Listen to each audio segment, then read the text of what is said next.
You tune in, that means you feeling the vibe. The bell rung, you already been subscribed. Right now, the queen, she on live. Please pull over the whip, no phoning when you drive. Dope Soul sporting with the talk. First lady from New York, Brooklyn. All my people, you rocking with the chat. Hit that. The like button would tell me where you at. You know, Step from the MBK. Born and raised up MBK. Hey, real lady, where she holding it down. No matter way how you feel, she gon' greet you with a smile. Sister, you one of a kind. Yes. Oh, sister, it's time you That's shine. Dope Soul. Where you at? Where you at? Dope Soul. Where you at? Where you at? Dope Soul. What? Dope Soul. What? Your soul. Where you at? Where you at?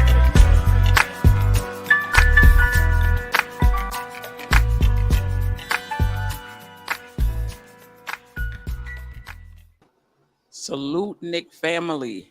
It's Jalen Brunson and Julius Randle, one of the best duos in the NBA. And can they take us to the Eastern Conference Finals next year? We'll talk about that. We'll talk about the Knicks choosing, again, not to have an introductory press conference for one of their signings, free agent signings, in this case, Dante DiVincenzo. I know a lot of Knicks fans feel strongly about that. I don't. But we will cover that. I also want to share a new series I'm doing called I Cram to Understand You. Shout out to MC Light. Hip hop heads already know. And that's basically a series of players and topics that are pretty divisive or controversial.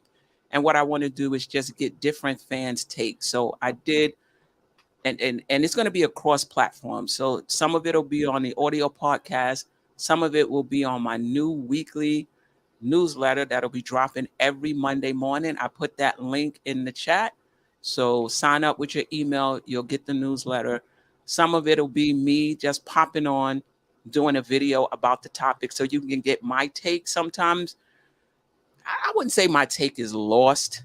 You know, I'm pretty opinionated. So I'm not going to say my take is lost when I'm on a panel, but I think it's just easier just to do a 5-6 minute video on what I think about the topic. I'll put it out.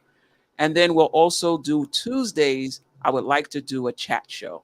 And that's where it's just about you guys. You get an opportunity to call into the show. You'll get an opportunity to hop on the show. I'll drop the link. 2-3 minutes, join the panel just to give you a take. And then we're also doing a mailbag. So you could DM me.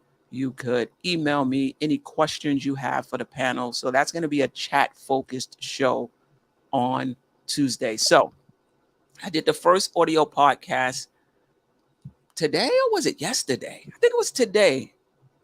Anyway, Stafford will correct me. Y'all know my condition. I did the first audio podcast with Stafford Don, obviously a fan of Randle. And then I'm hoping to do an audio podcast with Anthony D, who's not so much a fan of Randle. And basically, I'm just trying to understand. I definitely get the frustration and the disappointment with Randle. I just don't get the intensity, the venom, toward him. So hopefully I'll get a chance to sit down with Anthony D and I'll get to understand from his perspective why is it so intense? Anyway, let me bring the panel in. Jarrell, Jeff, Boogie, Ajay, Stafford Don. How are you guys doing? Shout out to the chat, of course. Great. I'm blessed. I'm happy to be back. Number one troublemaker is here. Shout out to the chat. Shout out to the panel. Shout out to you, Queen. Blessings. Yeah, Steph is the hardest working woman in Knicks content creation when she can't remember what show she did today. Right. No doubt. That's crazy. No doubt. Yeah, I think we did it. Actually, we did it yesterday, but I was all over it this morning and right before the show editing it. So it is finally out. And it was a good show. I appreciate you, Stafford, for taking the time. I appreciate all you guys. I don't take it for granted hopping on with me. I definitely appreciate it. And for those who don't know, Jay Boogie did you think everybody know, but ever so often somebody will ask me, was that Jay Boogie on your intro song? Yes, that was Jay Boogie on the intro song. And Simeon Russell for MBK, shout out to him. He did the video. All right, I appreciate you for allowing me to do that for you. If things, my phone keep ringing like it's ringing right now, I might have to give you something back because, like, it's people calling and ringing up right now about, about some things getting done as far as the intro. But before you go any further, real quick, I just wanted to say to you, Queen, but shout out to everybody that's rocking and watching, everybody on the panel, everybody that's inside the chat, rocking this orange and blue all the time. But I just want to say, to the Queen, the Missus, my friend, my sister, my conversation when I need a conversation, my friend, my homie. I just want to say directly to you, you deserve and earn everything that placed you in the position that you are. You earned this right here, and that's why everybody salutes you. Ain't nobody give you no walk away, walk through, easy for you to do it. You earn your spots. For you to do any and everything that you want with your shows, whether like we appreciate you bringing us on or you want to go solo a day, you earned your spot to be where you are. You know what I'm saying? So I just want to let you know that we love and appreciate everything you've been doing, throughout the community and also outside of the community. And if you haven't had a chance doing MBK party to come out to meet not only Steph but the rest of their staff, you know what I'm saying? If you get a chance this season, make sure you do that because they are some very warm and lovable people, especially my sister right here. So I'm gonna always be there for you, Steph, no matter what. Anytime you need me or if you don't need me, and that if you don't need me, that means you're too busy. Now I got to call you. Yes, I definitely appreciate that. And the newsletter that I'm doing that I'm dropping every Wednesday, it's about sports and life. So those who are interested or curious, about the side of sports, subscribe to the newsletter. I consider myself a foodie, so there'll be stuff like that in there. I like to travel. I take pictures. All of that'll be in there. I'm a mental health professional, so some of that'll be in there. But the sports part will be in there as well. So sometimes, like when I do an audio podcast and I do a show and I listen to it, or afterwards, I'll reflect on it and be like, but where do you add it? Like where do you say that? Unless I just hop on live, So now in the newsletter, I can actually insert the entire show or a piece of the show. And then I can, write my reflections on that. The links to the audio podcast will be in there as well. And if you're just interested in sports, when you open the newsletter, just scroll all the way down to the bottom. It's in big, letters, the sports. I just didn't want to do 2 newsletters. That would have just been too much. So I'm putting all of myself in one place, and you guys just pick out what parts you want to listen to, read, I should say. All right, let's get into today. So before we get into Julius Randle and Brunson, is there any comments, any thoughts on the Knicks not having a press conference for the signing of Dante DiVincenzo? No issue here. I rest my case. I don't care. We can move on. Yeah, I could care less. That doesn't matter to me at all. Yeah, I don't have an issue with it at all.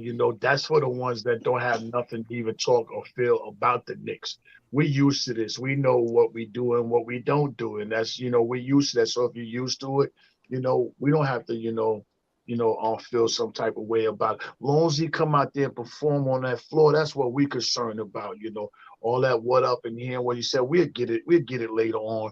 But we're glad he's here. And it's not much we can say about that. That's what we do. So it is what it is. We ain't letting the media in about nothing. Yeah. I don't even watch the press conferences anyway. So I didn't even know they didn't have one for him. But question is, do the players feel a certain type of way? Because when they bought in, Kemba and who they bought with, was it Fournier together? Fournier, yes. Oh yeah. So they had like a big shebang, introduction, pictures with the city, the new jerseys and all that stuff. Does Dante feel why don't I get that kind of welcome? Why don't they roll out the red carpet? Did Brunson get a press conference? Brunson got one. Brunson got one. Yeah. You did. So it's not for us to care about. It's do the player that come in without all the festivities. Do they feel a certain way? I think we should be asking ourselves. Good point. Good point. Yeah, not a big deal for me. I do wish, though, just in terms of their overall media policy, I would like to hear from Tibbs at the end of the season. I would like to hear from the front office at least once a year. Some teams do it. Like I actually listened to Pat Riley's end of the season press conference for Miami, and there was Golden State. He's not there anymore, but Bart Myers, he would always have a press conference at the end of the season. So I would like that, but I've gotten used to the fact that that's just not going to be the case here. Yeah, he's a bench piece, so that's what we say. That's what we say. That's what we're thinking. I don't think we're gonna know until until training camp. And I agree with you, Knicks and ICAA affiliate Pudge. The offseason isn't over. Yeah, it's feeling over to me. I mean, yeah, sure, something can pop off, but I've kind of settled into this is the team that's going to show up to training camp unless somebody acts out or something happens. Yeah. All right. Any comments on? Okay. All right. So let's move into today's topic. Is Brunson and Randle one of the best duos in the NBA, and are they able to take us to the Eastern Conference Finals? But let me just not assume that everybody agrees with that. I think they are one of the best duos, but anybody agree or disagree? And where would you place them? I might even want to place them definitely top 10. I would have to list out the duos, maybe even top regular season duos. But Queen, are we talking the whole NBA or are we just talking the Eastern Conference? The entire NBA. Okay. Yeah, I think they're one of the best duos in the entire NBA in the regular season. Yeah. Because when I mean, yeah, I agree with that. I mean, Randle is, an all NBA type player, all-star. Jalen Brunson, everybody thinks he actually got, snubbed for being an all-star. So yeah, I actually think they are, one of the best duos in the league right now. And I think they could actually get a lot better too, because like I said, the last show, Jalen Brunson only had 1 year here. So I think he'll be even more comfortable with Julius Randle and the rest of the teammates, especially now that Dante DiVincenzo is on the roster now. So I actually think Jalen Brunson is going to have a better season next season. Yeah, I agree with that. I don't think there's any question in my mind. There's Tatum and Brown in Boston, Giannis and whoever you want to pair him with. But I like our duo better than Cleveland's. If you want to put Bam and Jimmy Butler ahead of them, okay. I got no issue with that. And there may be a few others, but I would put them in the top 8 because I think we're a top 8 team. Yeah. I gotta agree with the two guys that went before me. Definitely one of the top duos in the NBA. Top 12 power forward, and we could say one of the top 10 point guards in the league. So I believe that we can do some damage. Julius Randle and Brunson could be one of the best duos in the NBA. I do believe so. It's probably a couple dudes that's better than us. As Godfrey said, the Tatum, Brown. Then you got Jokic and Murray over there. You got the Heat with Bam and Butler, and probably other one or twos you probably could call. But Phoenix, KD and Booker. KD and Booker. So yeah, so there's a couple. So I will agree. We're definitely one of the top 8 duels in the league. I truly believe so. Boogie, Ajay, or Ajay Sage. No argument from me. I mean, the numbers speak for themselves. You know, I mean, these guys are putting up numbers. You know, they're putting up top numbers in the NBA. Even some of the duos who probably sound sexier or sound more superstarish. These guys, you know, Jalen Brunson and Julius Randle are putting better, more impressive numbers than those guys. Those guys maybe get more recognition, but these guys are putting up some numbers. So yeah, you get no argument from me there. That's like definitely the top duo in the NBA. Yeah, and even Butler and Bam. I Bam think about that. You know, I'm like, maybe. I mean, No, I wouldn't argue it too hard, but if you look at the numbers, you know, they're a better duo than Bam and Jimmy Butler. Right. Look at the output. Right. So, Boogie, you wanted to say something before I get to some of these comments that'll help spur the conversation along as well?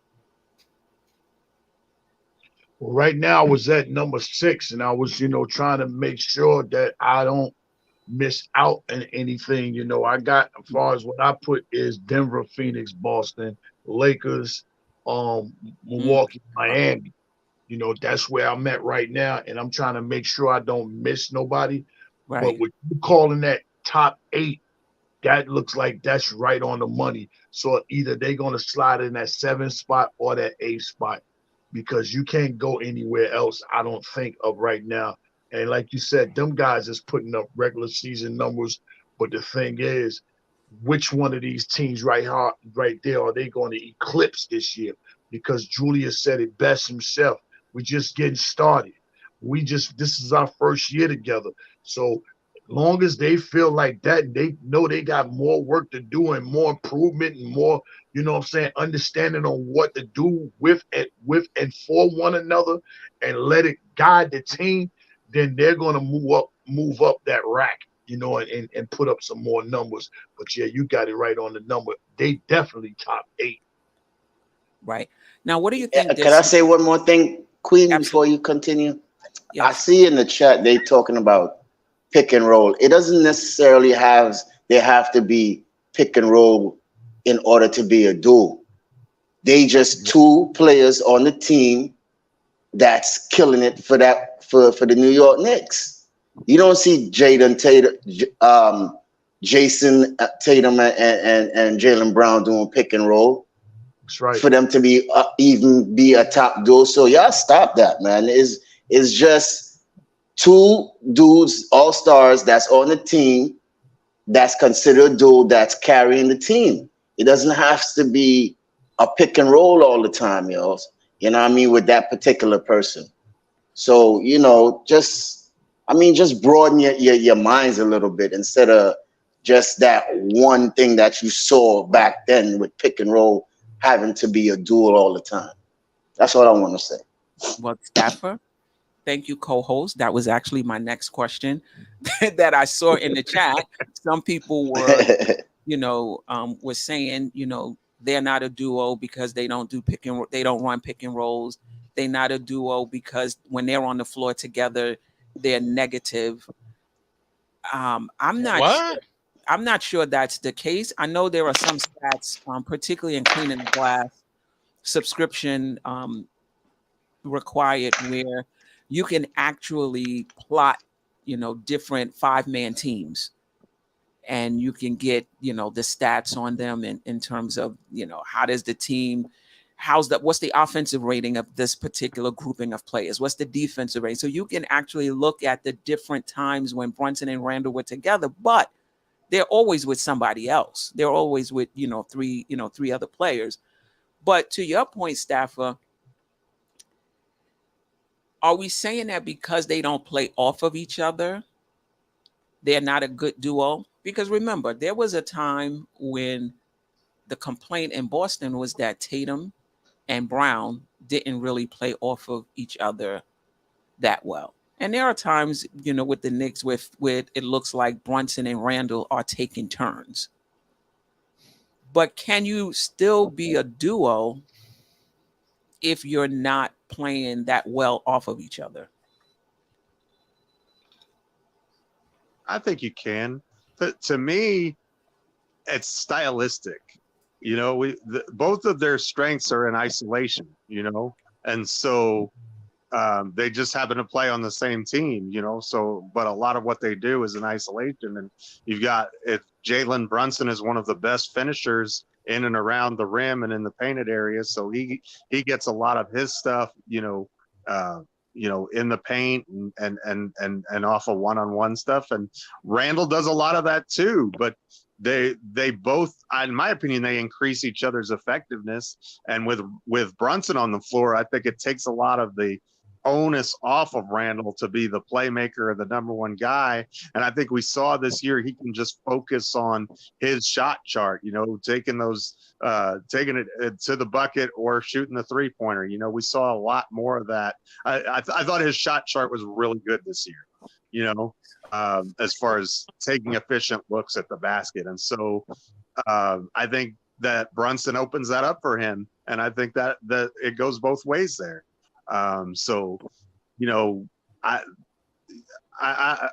we want to pigeonhole a duo to they have to play great pick and roll together or I think that's kind of just nitpicking the situation. I don't think that has any bearing on it. They're both, well, Randle's an all NBA player and Brunson should have been an all-star. So I mean, that to me, that's the only qualification that's needed, and the rest of this stuff is semantics. But that's how I feel about it. Yeah, I agree. Anybody else want to have a comment? I just want to say for the record, I just pushed the Knicks to the 10th. Okay. And at the number 7 spot, I got coming in because being that we said Giannis and whoever, you can go Giannis and Lopez. So you gotta put Steph Curry in there and with whoever he rocks with. And the only reason why I put them above in front of Sacramento with their duel with Sabonis and their point guard is because they did knock Sacramento off in the playoffs. So I went Golden State, Sacramento. And even though he's been getting in trouble on the outside of the court, when he's on that court, I had to give Ja Morant and Jackson, I had to give them their props and they duel too, because they both was all-stars, and then right there I got coming in just barely notching out DeRozan and old boy Levine. And the Knicks come in at 10 and the Chicago boys coming in at 11.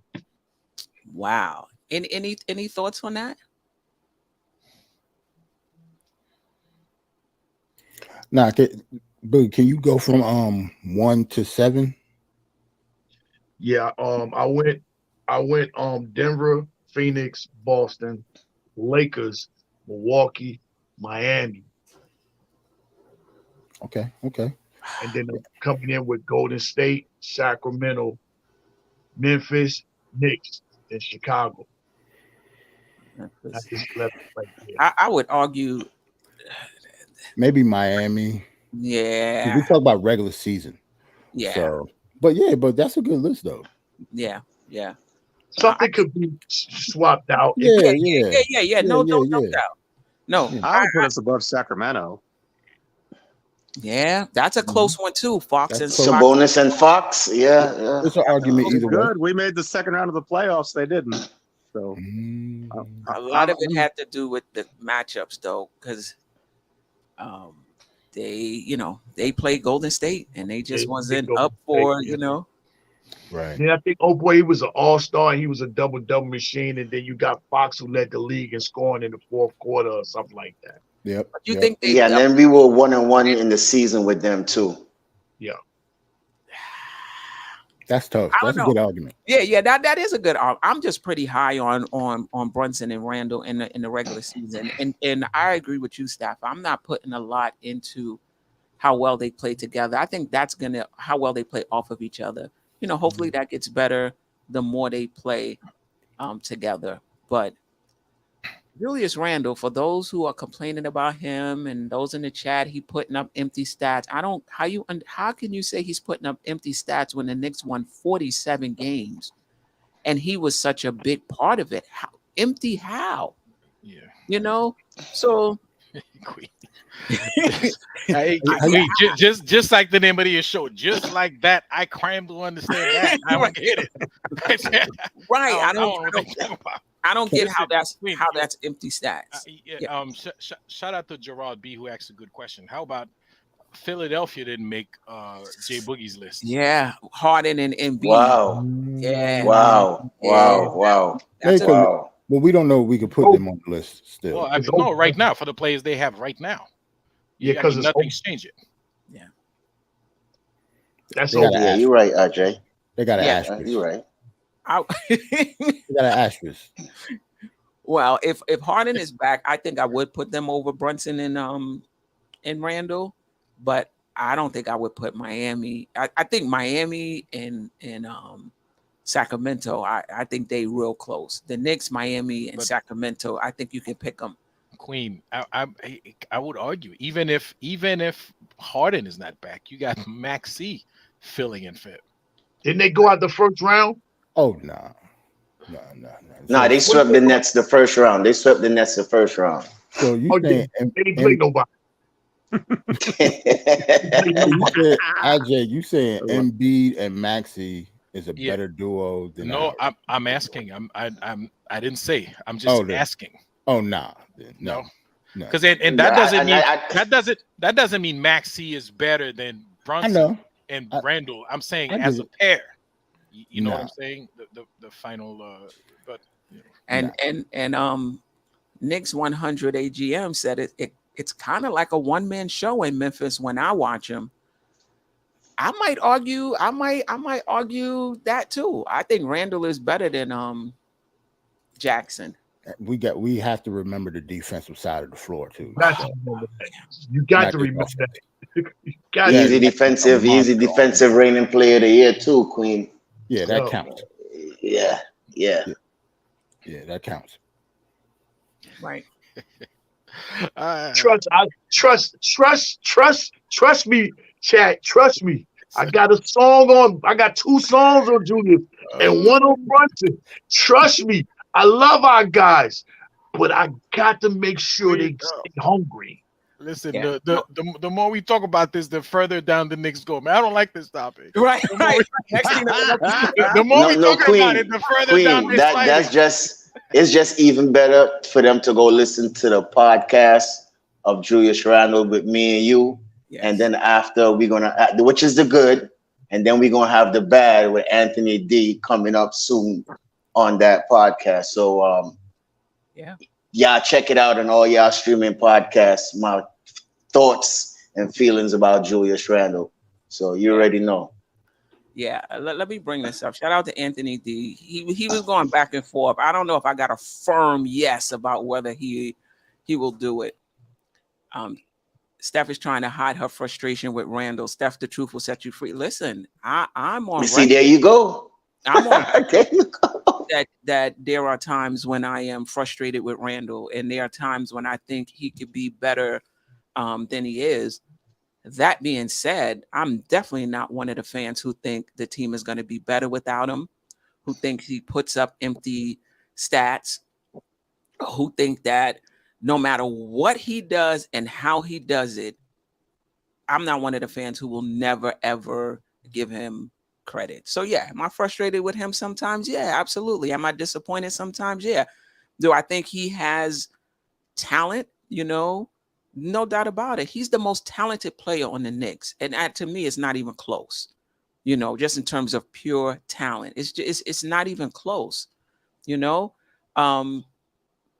he's just not there yet. And I'm not one of the Knicks fans who feel that, he's going into his 10th year. We can't expect any more. Listen to the podcast. I talked about how he improved from year 8 to year 9.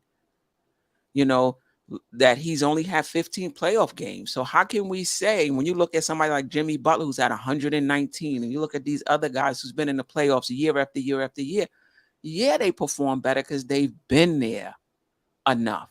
And a lot of those guys struggled their first few years in the playoffs as well. So I'm not ready to say that Julius Randle can't get better in the playoffs after just 15 games. To add to your point, Queen, I saw on Twitter yesterday or the day before, you know, Jaylen Brown, they backed up the Brinks truck for him, Yes. that $300 million or whatever. Mhm. And they posted Randall stats next to Brown stats. And I know they play different positions, but Randall's got him beat in like nearly every counting stat. It's kind of crazy. Yeah. It's funny we spoke about that too. Yeah, yeah. And some people will argue, well, Randall doesn't come up, you know, in the big spots. There's been times when Jaylen Brown has come up big. There's been times when he hasn't. But again, those guys live in the playoffs. Julius Randle didn't get to the Facts. playoffs until his 7th season in the league. 7th. Those guys live in the playoffs, you know. So I think it makes it different. True. I just want to get to some other.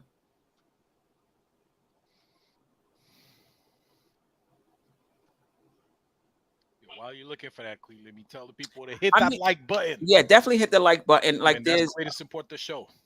So Sherwin is saying no, Randall is not better than Jackson. It depends on what you value. You know, so if you got a middle of the road two-way player, okay, you know, that's fine. He's not a very good rebounder for his size. He's just not. You know, that can block shots, that's fine.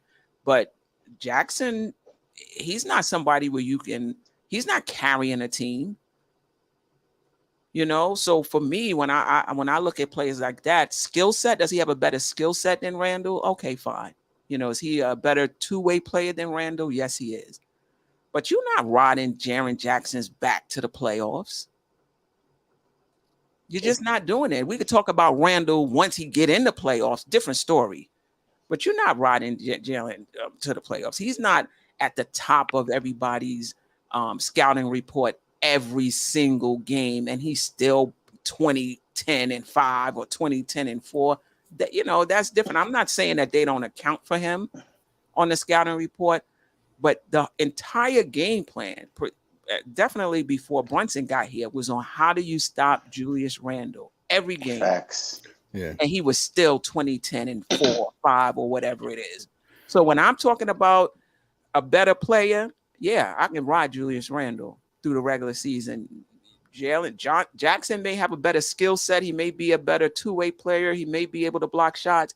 He ain't no Randle. Yeah, when I mentioned Jackson before and I mentioned his defense, that's the only thing I do think he's better than Julius Randle. He is. Yeah, No, it's not, but he's like a yeah. Well, also he's like a third option because Desmond Bain comes in second right before John Morant. John Morant is the first option. Then you got Desmond Bain. Then you probably could go to Jaren Jackson. So he's like a third option unless they have somebody else that they go to. Queen, could it be that they, you know, I mean, Jaren Jackson, he hasn't. We don't know whether you can ride him, whether you can rely on him or not because of who he's had to play with. It's like he hasn't been a number one on a team, so we really don't know. We really don't know. Yeah, that's fair. You can't really dismiss him like that. That's fair. So. That's fair. But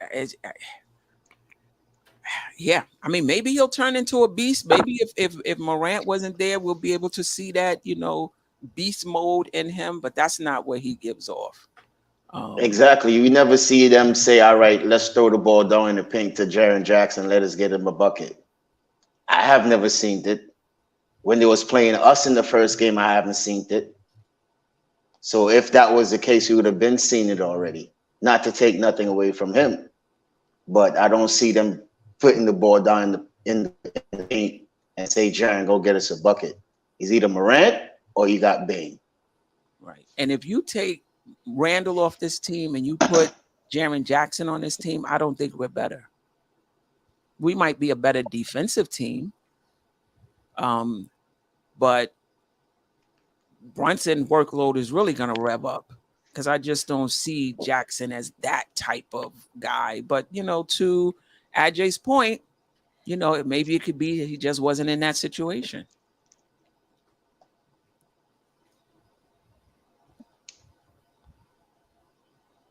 All right. Everybody's real quiet. Are we good? Yeah, we good. Everybody's good. Okay. All right. So now that we got them as the 15th duo, 30th place all of a sudden. right, down to 15. You know, they took us to those two took us to the 6th seed last year. You know, Fifth seed. this past season. Yeah, I think there were stretchers. There were stretchers when we had shows about whether we have our number 1 and number 2 yet already, because they had stretchers where they were just phenomenal. Brunson had stretches where he was phenomenal. Randle had stretches in which he was phenomenal. And we were talking about, is this the Detroit Pistons of what, 2003? Do we have our number 1 and our number 2? So those guys, don't sleep on them. That's a really, really good duo. But the question is, we're just talking about next season. Is that duo good enough to get us to the Eastern Conference Finals? Sure. I think we could have, actually did it this year if Julius Randle, ankle was okay, and some, other players actually stepped up and hit shots, but we were almost there. Mm-hmm. I'm not sure if it was better. Yeah, I wouldn't go that far. That is a good young duo, though, but I wouldn't go as far as to say that LaMelo is better than Jalen Brunson, even heads up, or Bridges better than Julius Randle right now. But that's that. Maybe in a couple years, they'll be up there, but not now. But I think they're I think Go ahead, that's okay. I would say, but yeah, I think we are good enough to make the Eastern Conference Finals. Like we almost did. We took Miami to 6 games. I'm actually thinking we was hitting shots and Julius Randle was fully healthy. I think we would have beat him. So yeah, for me personally, I think they are good enough. Just certain things have to fall right for us, just like any other team that's going to make a run in the playoffs like that.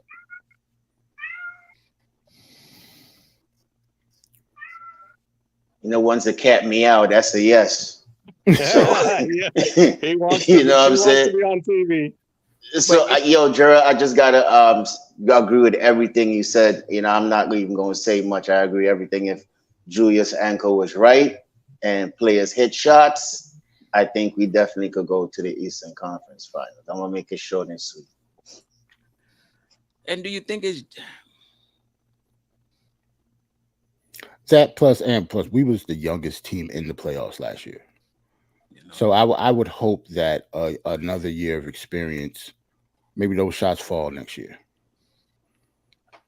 Simply because of that. We were younger than Cleveland. Cleveland, yes, was pretty young. Nah, yeah, we were the youngest, RJ. The youngest, for real. Like we didn't count. I think they didn't count like Derrick Rose, and we talk about like rotation players. Because Rose would tip the scale, man. Right. Rose would knock us down to like 4th if they actually picked him. But yeah, because like our rotation players, like the top like 9 to 10 players on our team, we was rated the youngest team in the playoffs last year. So yeah, shots fall. Julius Randle's not hurt. I think we would have been okay. Yeah, I agree with Julius Caesar. In my opinion, it depends on the supporting players around them. We need reliable play from a third option, and we have yet to get that from RJ. Right. Yeah, who was the third option in your opinion last year, and who do you think will be the third option or the third best player for the Knicks this upcoming season? Because I agree with Julu. I think those guys, I have absolutely no concerns about Brunson and Randle in the next season, and we'll talk about can they play even better. But who do you think who was your third best player in your opinion last season, and who will it be this season coming up? Well, I think those are two different things from last year. I think our third best player was Emmanuel Quickly. Our third option was RJ Barrett. Right. So I don't know. I'm sorry, say that again. You thought it was IQ and I said I thought our third best player during the regular season was Quickly, but I thought our third option was Barrett. Best player. Yeah. But best player, I'd have to gone with Quickly. in the regular season. In the playoffs, probably Mitchell Robinson in the Cleveland series and RJ Barrett in the Miami series. And coming up, who do you think is going to be our third best player this season coming? I'm going to go with Quickly. I like his game. I love his defense. I think he's got another level he can get to with his playmaking. I think he's playing for a contract. He wants to prove to everyone that he's legit, that he's a $100 million player. So he's hungry. He works really hard. He's very talented. He's versatile. I'm gonna go with Quickly. That might not age well, but I'm gonna go with Quickly. I'm with you, Jeff. Agreed. Yeah, I personally I go with Quickly too. I actually think if Quickly was like 2 or 3 inches taller, he'd be starting. Yeah. Yeah, so when we're talking about third best player, I'll have to agree also too. It has to be Quickly. But in all politics, with this team, the third option is going to be RJ. So so with this season coming up, well, to tell you the truth, Queen, I think it's going to be a dogfight between RJ and Quickly.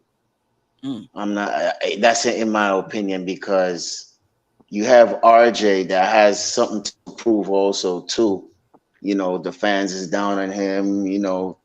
They claimed him as the golden child, and all these things they put on the young man already.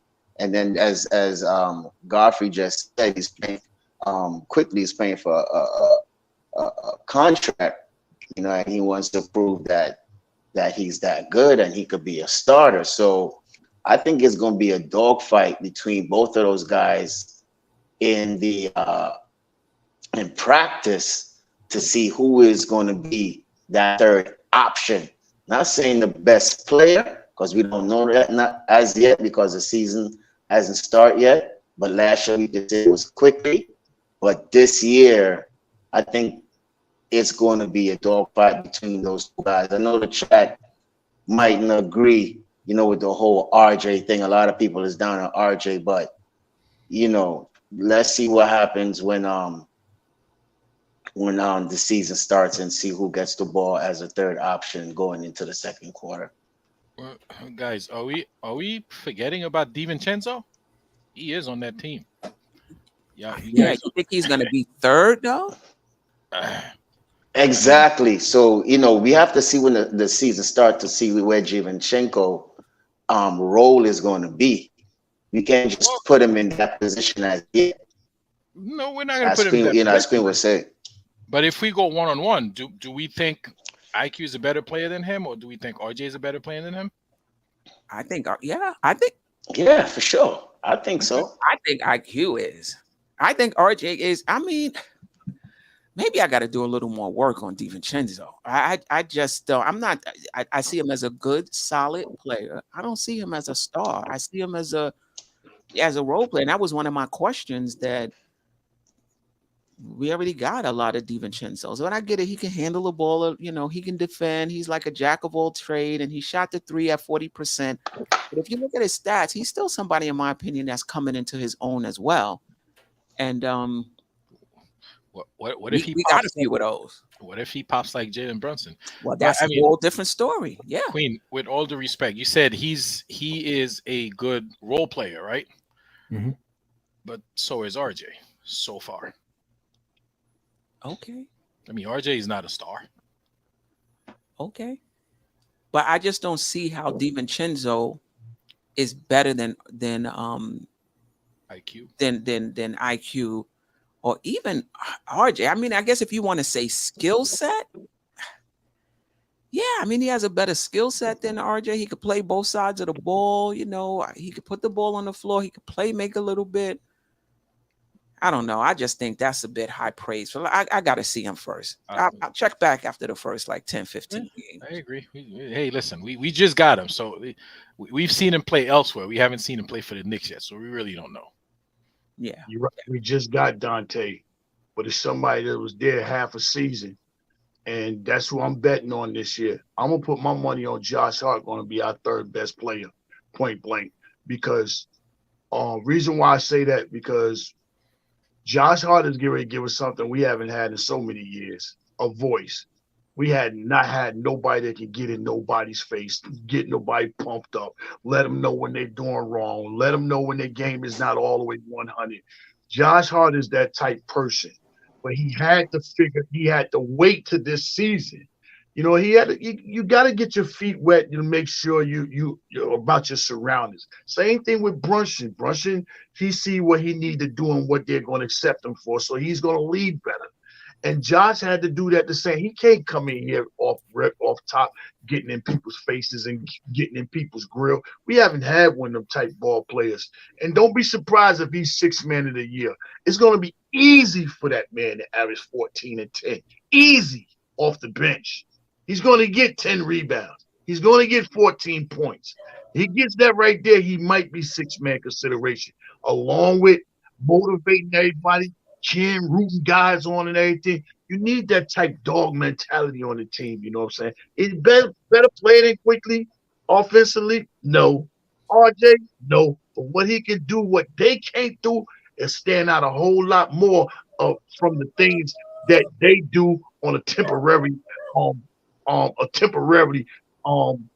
situation during the season. I mean, that's what I think.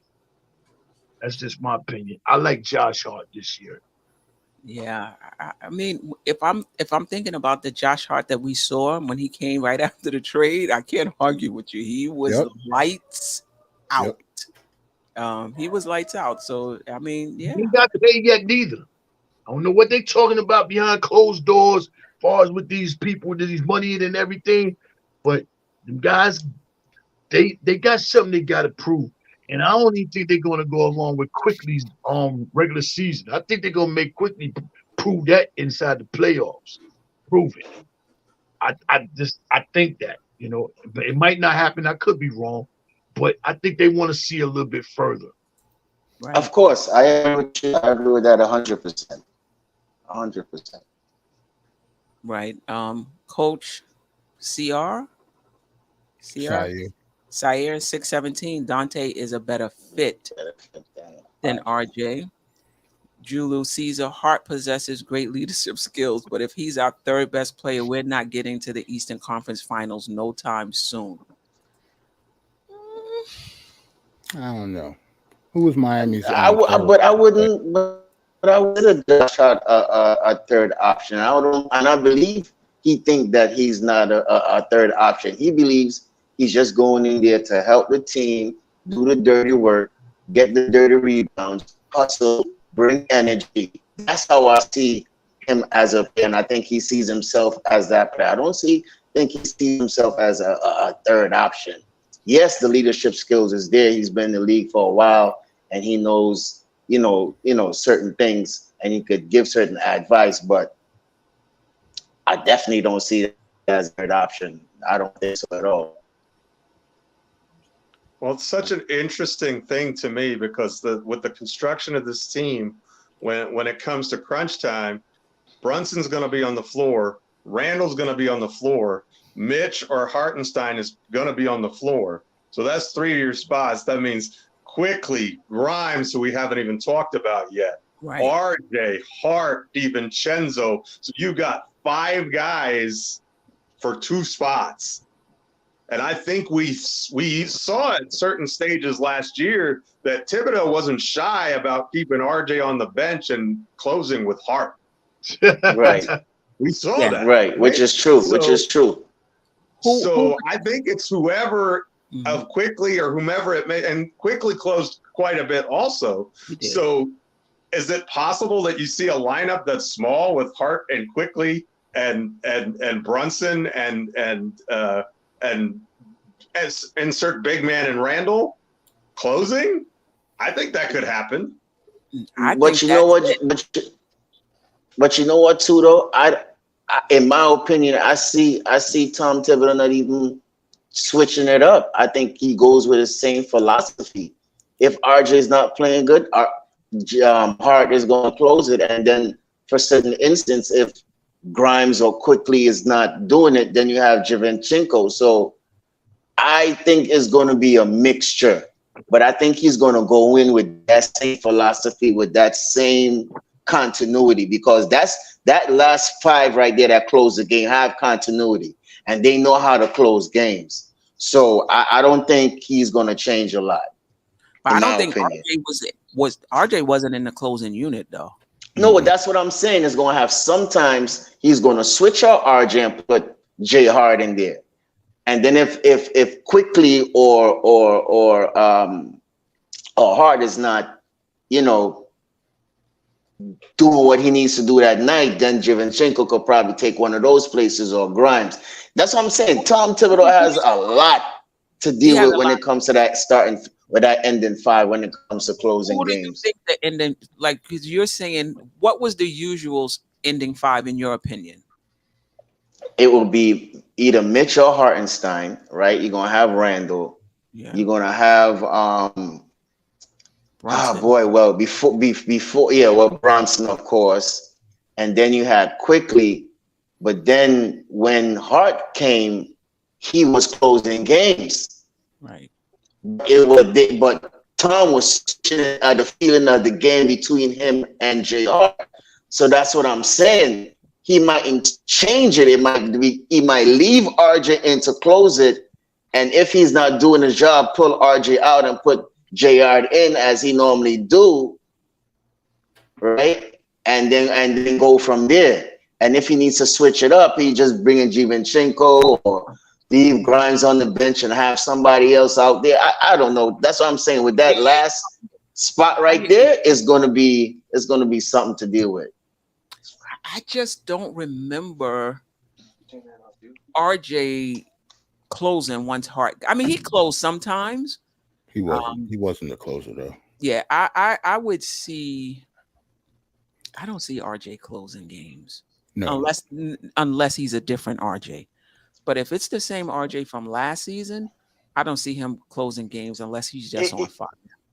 But during the season, though, I hear what you're saying, but it wasn't most of the. It was most of the time. Yes, he was on the bench, but it had some times where he affected the game that Tom kept him in the lineup.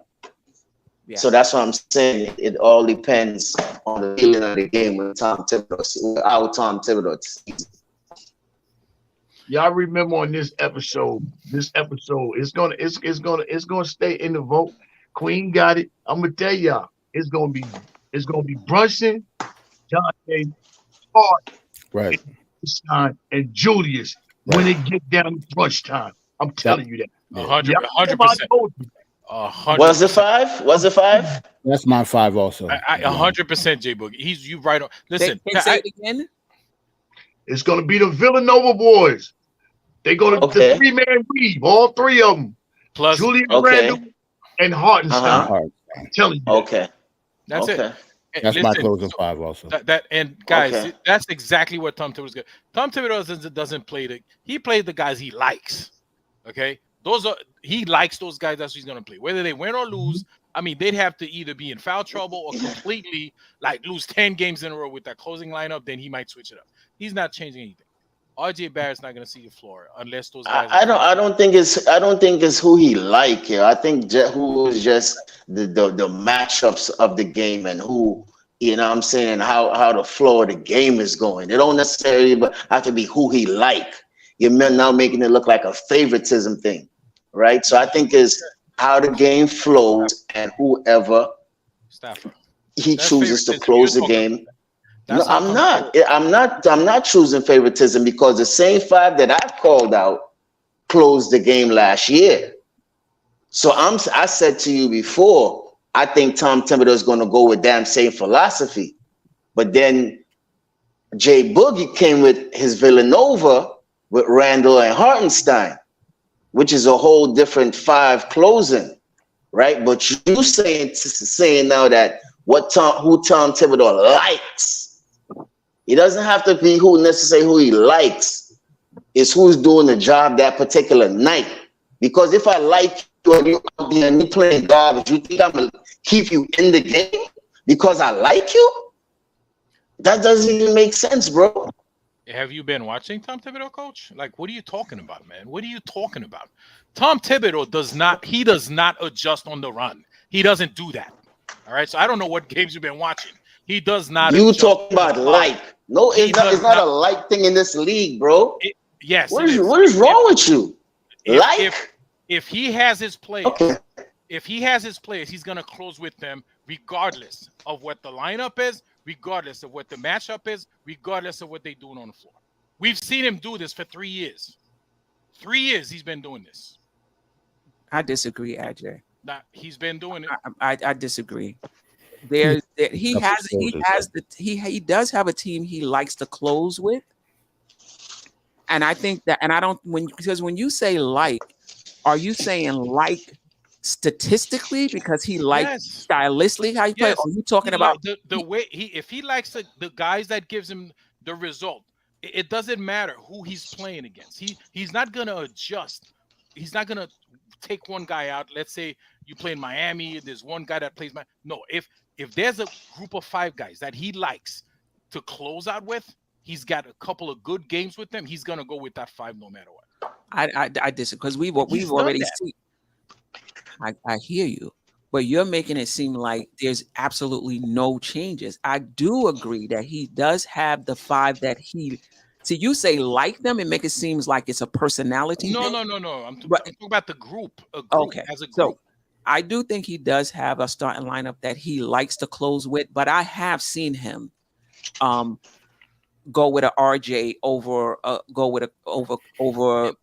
quick or and somebody pointed out too, there's one guy like as an option, Emmanuel Quickly. He likes to close Emmanuel Quickly. So he might take out DiVincenzo and plug in Emmanuel Quickly depending on the thing. But he has his group. Once he figure out a group that he likes, he's going to close with that group.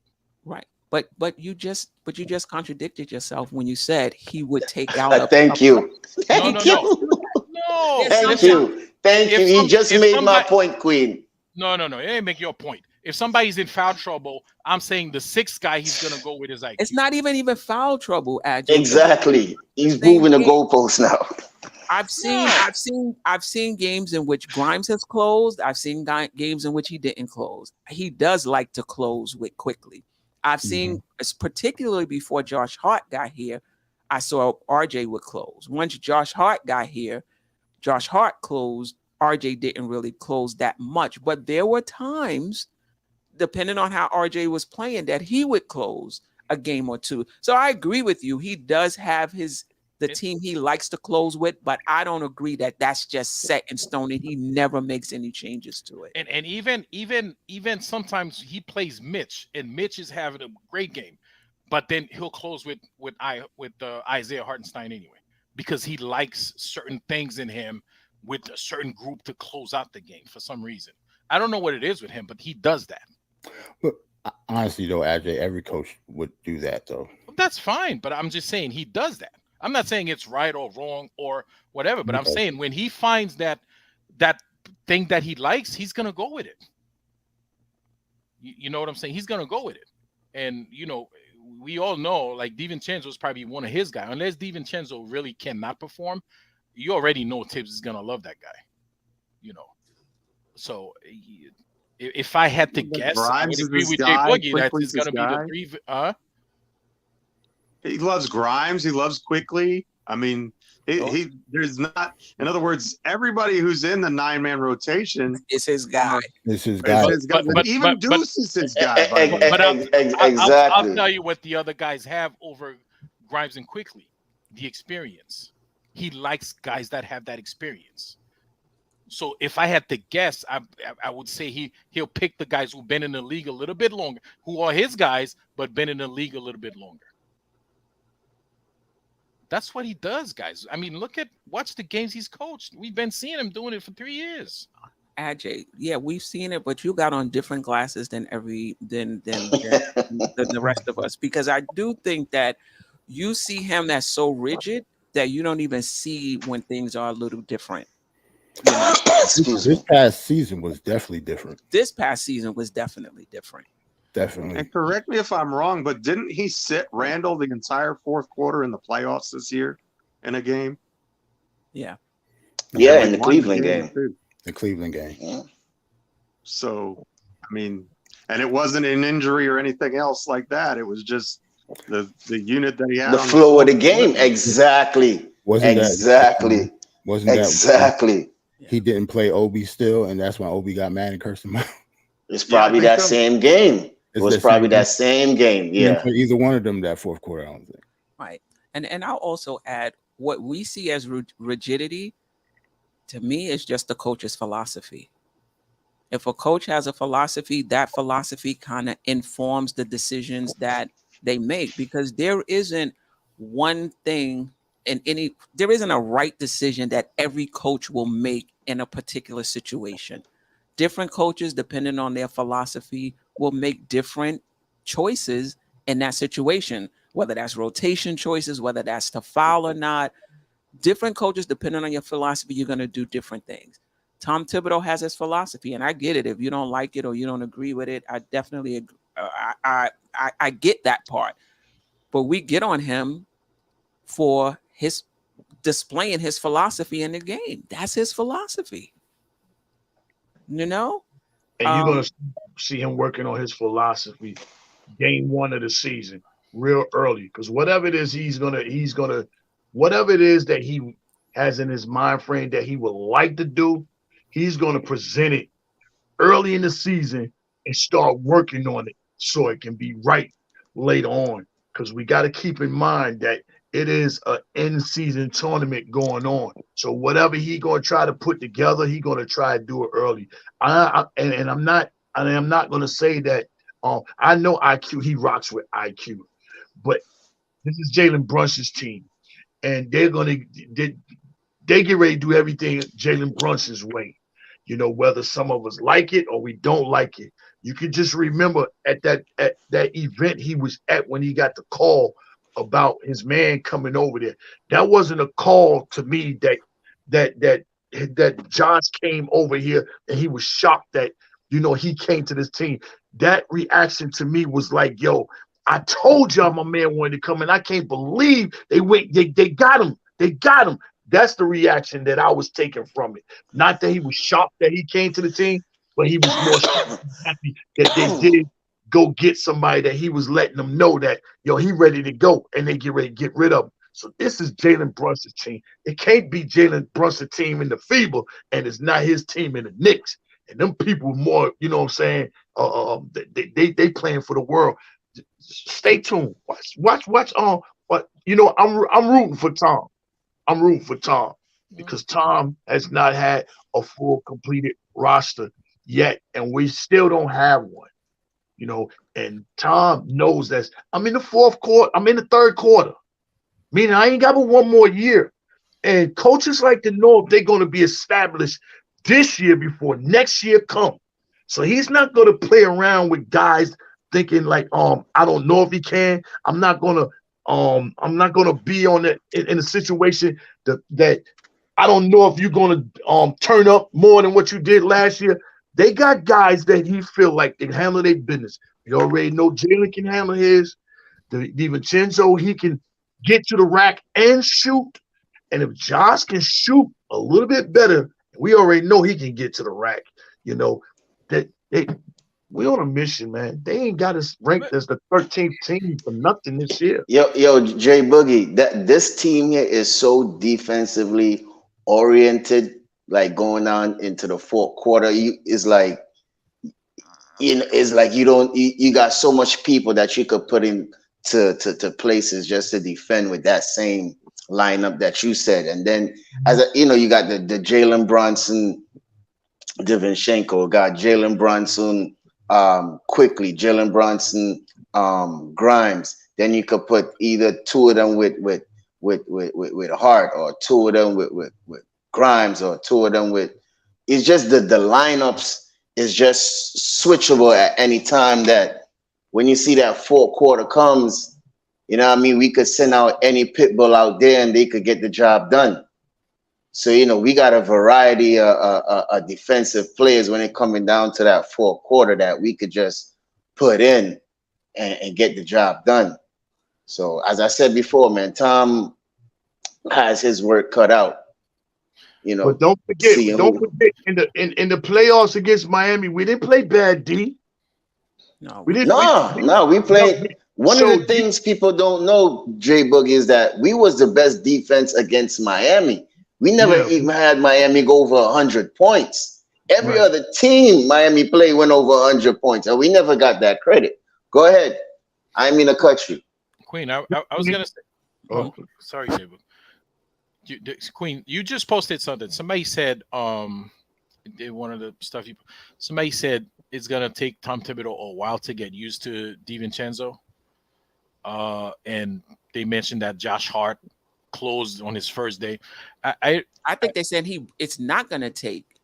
Oh, it's not going to take? I thought they said it is going to take, because I was going to say no. I was just kidding. He's not going to take. He's going to have him for training camp. And first of all, they already know. They went after him. So they already know this player because they went after him. And plus they're going to have all of training camp and preseason. So it's not okay. So they said it's not going to take. My bad. It's not going to take. But what I will say, and this is something Ajay texted me earlier, as a better defensive team as this team appears to be, at least on paper, and maybe a better shooting team. I'm expecting Grimes to be better. I'm expecting IQ to be better.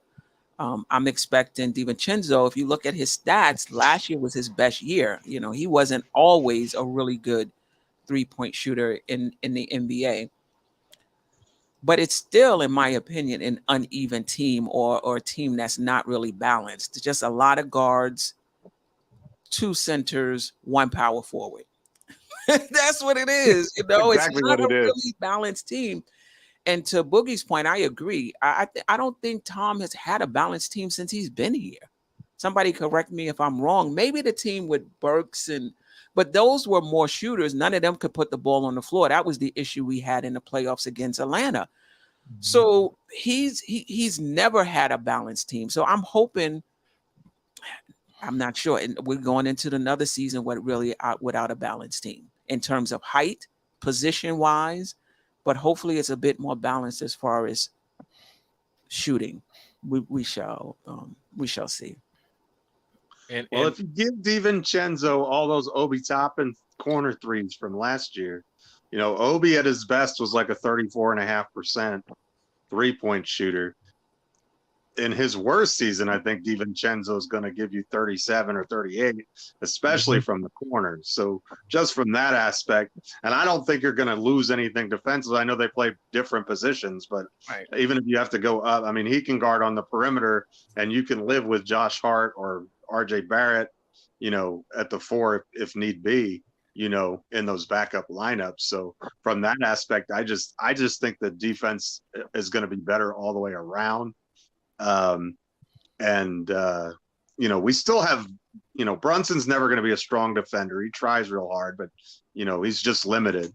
And then, if you can tell me which Randle we're going to get on a nightly basis, I'd like to know the lottery numbers too. Well, I'm pretty confident in Randle coming off of last season. Am I as confident in the playoffs? No, not yet. But regular season, I think Randle really found his groove last season. I'm just talking defensively. Sometimes defense. Yeah. I'm just talking about Randle. Yeah, Randle. That's Randle 25-75 is fine, but he's a part-time defender for sure. But Jeff, I want to ask you though, because you said if DiVincenzo get all those OB minutes, right? They don't play the same position. So how would that work, like structurally with the team? Like who? So if he's getting those OB minutes, I mean, somebody else is moving at how many minutes? Wait. Time out. So how many minutes did Obi get a game? 16. It doesn't matter that they don't play the same position. What I'm saying is if you give him 16 to 20 minutes, which they're going to do, they didn't bring him over here to play in less than 20 minutes. He's not getting deuced where he's, situational. He's going to be in the rotation. Figure most of those. I figure it this way, Ajay. You're going to have Randle and Brunson probably playing 34 minutes give her maybe a little more, maybe a little less. I figure RJ's probably still going to get 30 because he's gotten about that his whole career. I figure Mitch and Ihart are going to split 24 and 24, 26 and 22, however you want to say it. And then that leaves about 20 minutes per game for Grimes and for Quickly and for Hart and for DiVincenzo. And so I think they're all going to be in that range, give or take a few. And if he's on the low side, guess what? That's Obi Toppin minutes. If he's a little bit on the higher side, that's more Emmanuel Quickly minutes, but that probably means IQ is more of an Obi Toppin role, which as far as minutes distribution is concerned. I think the minutes may come with RJ getting some minutes at power forward. That'll open up some minutes for DiVincenzo to get minutes at, three. At the or two or the three. We're gonna be running out 3-guard lineups. Boy. Quickly gonna at least have at least 20, 23 minutes. That's just my opinion. Yeah, I don't see his minutes scaling back that much. Yeah, I was talking to Freezy today. Was it Freezy or was it somebody else who said they think the minutes are going to come from RJ? That DiVincenzo is going to play more minutes. Sounds like Freezy. Yeah, could be. Yeah. Shout out. Go ahead. Do your super chat. Shout out to Ricardo. I appreciate you, my brother. Always rocking with us. 2 things to watch for this season. I think Grimes takes a step back because of Hart and Dante, and Tibbs is on watch. Also, no more personal feelings. Play the best players and stop alienating. I think he did play the best players, but I get it. Yeah. The thing about it, I'm gonna say what I hope fans will really understand is all right, we know we didn't do the sweet blockbuster, bring in a big time name player in this team. But what this roster has said is we brought in one person that's smart, that's a smart adult basketball player in Dante, and he left the door open for the other guys that are here to constantly continue on elevating. That's what I think. That's where I feel we're at. We didn't get somebody that we wanted, our target, and that's still up for debate. I still think that they got a target on whatever it is they want to do and want to bring in the right player. But for now, the door is still open for these guys to continue on growing and proving themselves. And that CBA collective bargain, it's overcome next season. Not this season, not this 23-24, but that 24-25. If you ain't got it right by then, amongst your roster, amongst your team and everything, you're not going to get it right. So with us, we know we're gonna have to pay Brunson, and we don't know what the situation is going to be with Julius, but you can best believe Julius Randle's getting ready to put on some major numbers this regular season. And if you think he's not looking at that boy over there in Boston and seeing what he just got and knowing that I've been doing the same thing and ain't really been showing up in the playoffs similar. Jaylen Brown ain't similar, been there like that too. But they've been doing the same thing in the regular seasons. And it don't have nothing to do with your game. It has something to do with the way the NBA is structured and set up right now. As far as if you reach a certain standard, then you can hit high numbers because the rate of the money is going to go up. You know what I'm saying? The 10% every year. It's going to go up and it'll go up. So you're going to be in position to be able to get that, especially if this dude keep ringing along in them all-star games.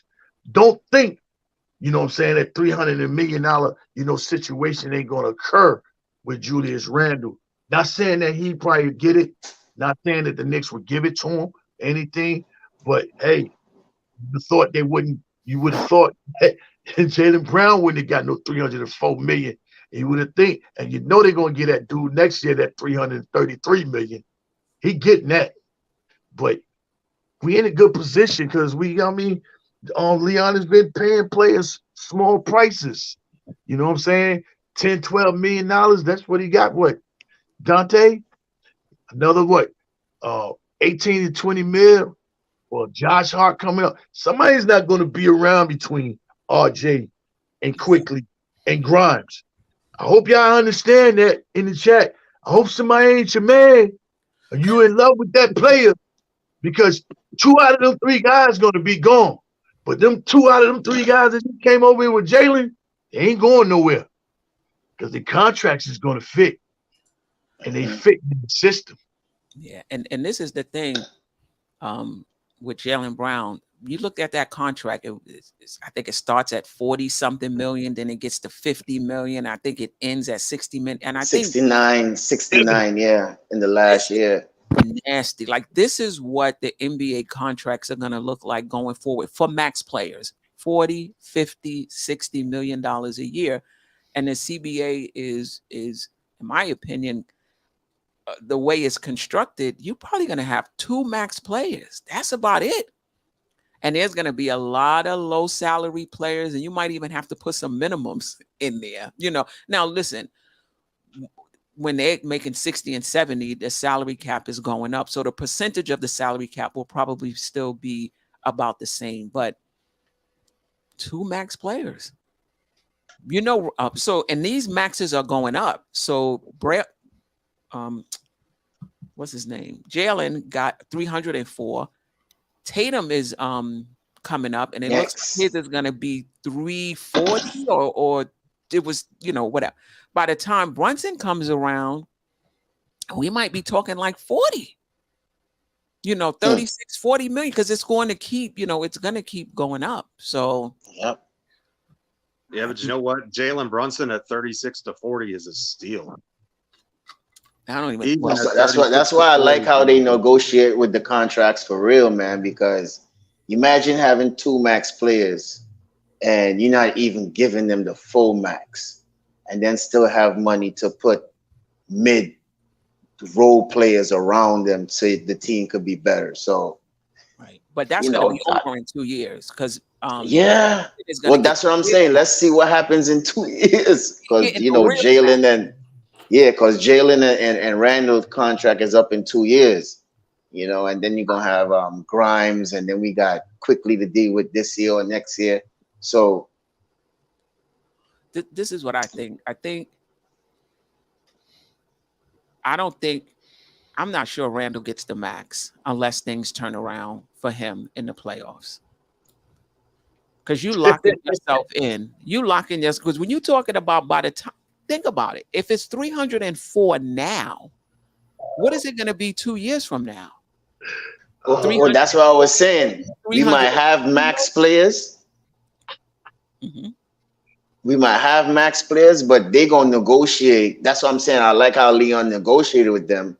We might have max players, but we're not giving them that full max. Now, that way we see. But I don't think. No, what I'm talking about in 2 years, if we even decide to sign back Julius and Jalen, you don't think so? There's no way Jalen Brunson doesn't get the max. You see how cheap his contract is now? I'm not saying the full max. That's what I'm saying. I'm not saying the full max. I'm saying something negotiable where they say it's not too high or not too low, where everybody is comfortable. I hear what you're saying, and what I'm saying is Jalen Brunson is getting the full max. I don't see where they would be any negotiations.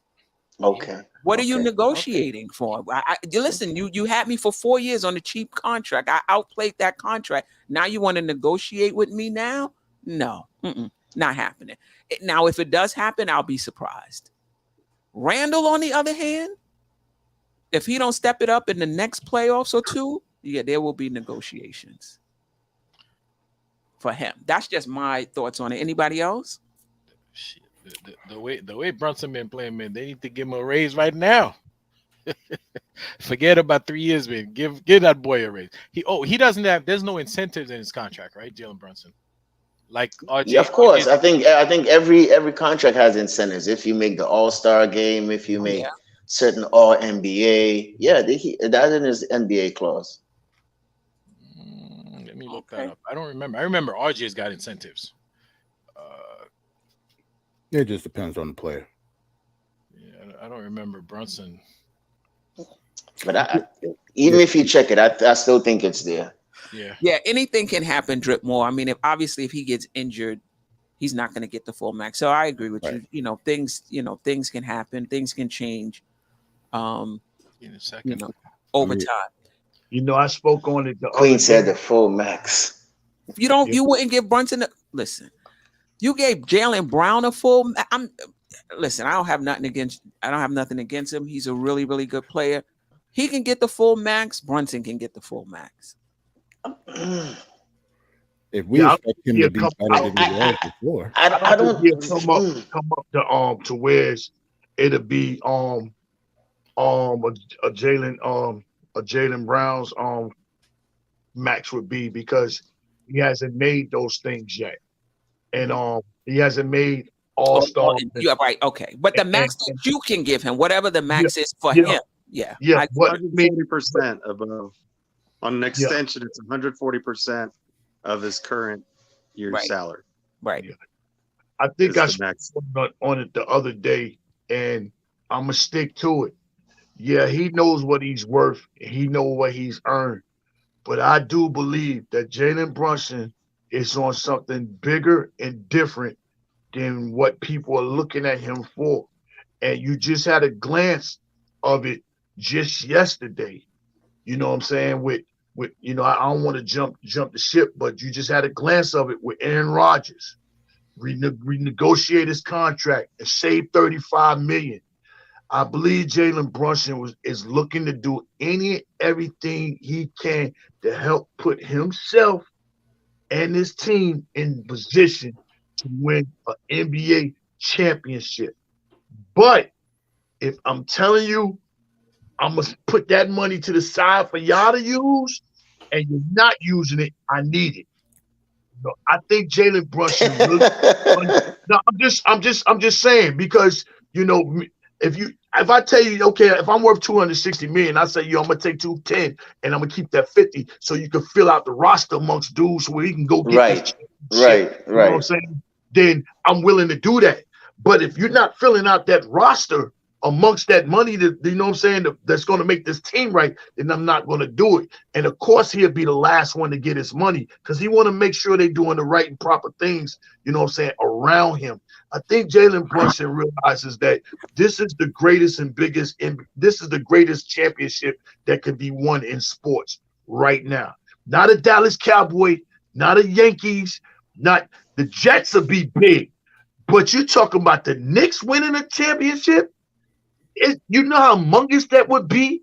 Right. I mean, it's going to blow out of the water. And for anybody to be here, and that's our leader, I think that's what he wants more than anything, because that'll solidify him for all the years they say, you're too small, you're not fast, you don't play no defense, you can't do this, you can't do that. But he came to the Knicks after leading Dallas to the playoffs, deep as they could be, without Luka, and then you traded me and brought me over here. I came over here and signed, and they didn't go nowhere, and I just led us to at least, you know what I'm saying, the second round, and I get a championship? Stop playing with it. I'm already at FIBA. You're already saying, Steve Kerr already said, I'm leaning on him. It's his team. Jalen Brunson has become a voice in this league. Point blank, whether you like it or not. And that's our point guard. That's ours. I'm riding with him. But by the way, I was going to say, I see that his contract, I don't see incentives. His contract is fully guaranteed. There's just a 10% trade kicker on it. Right. So it's fully guaranteed for that $104 million. 104. Yeah. Wow.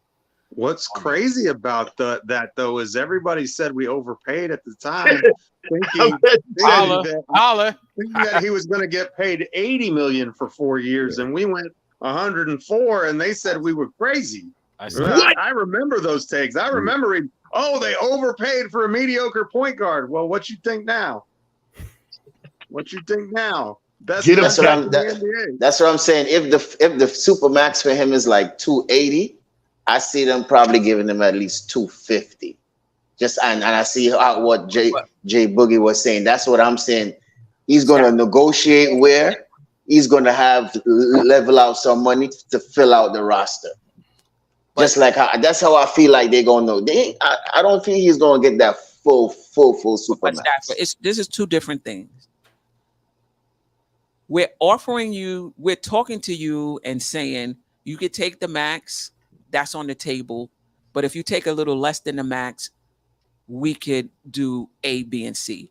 But what you're saying is they're not going to offer him the max. So my question to you is, are you not all in on Brunson? You don't see him as a max player? No, Queen, I didn't say that we're not going to offer him the full max. I'm just saying that they not going to give him the full max. They're going to be close to it, where the organization is good and he is good. Just like what I said earlier, and Jay Boogie even solidified even more, where the rest of that money is going to fill out the rest of the roster.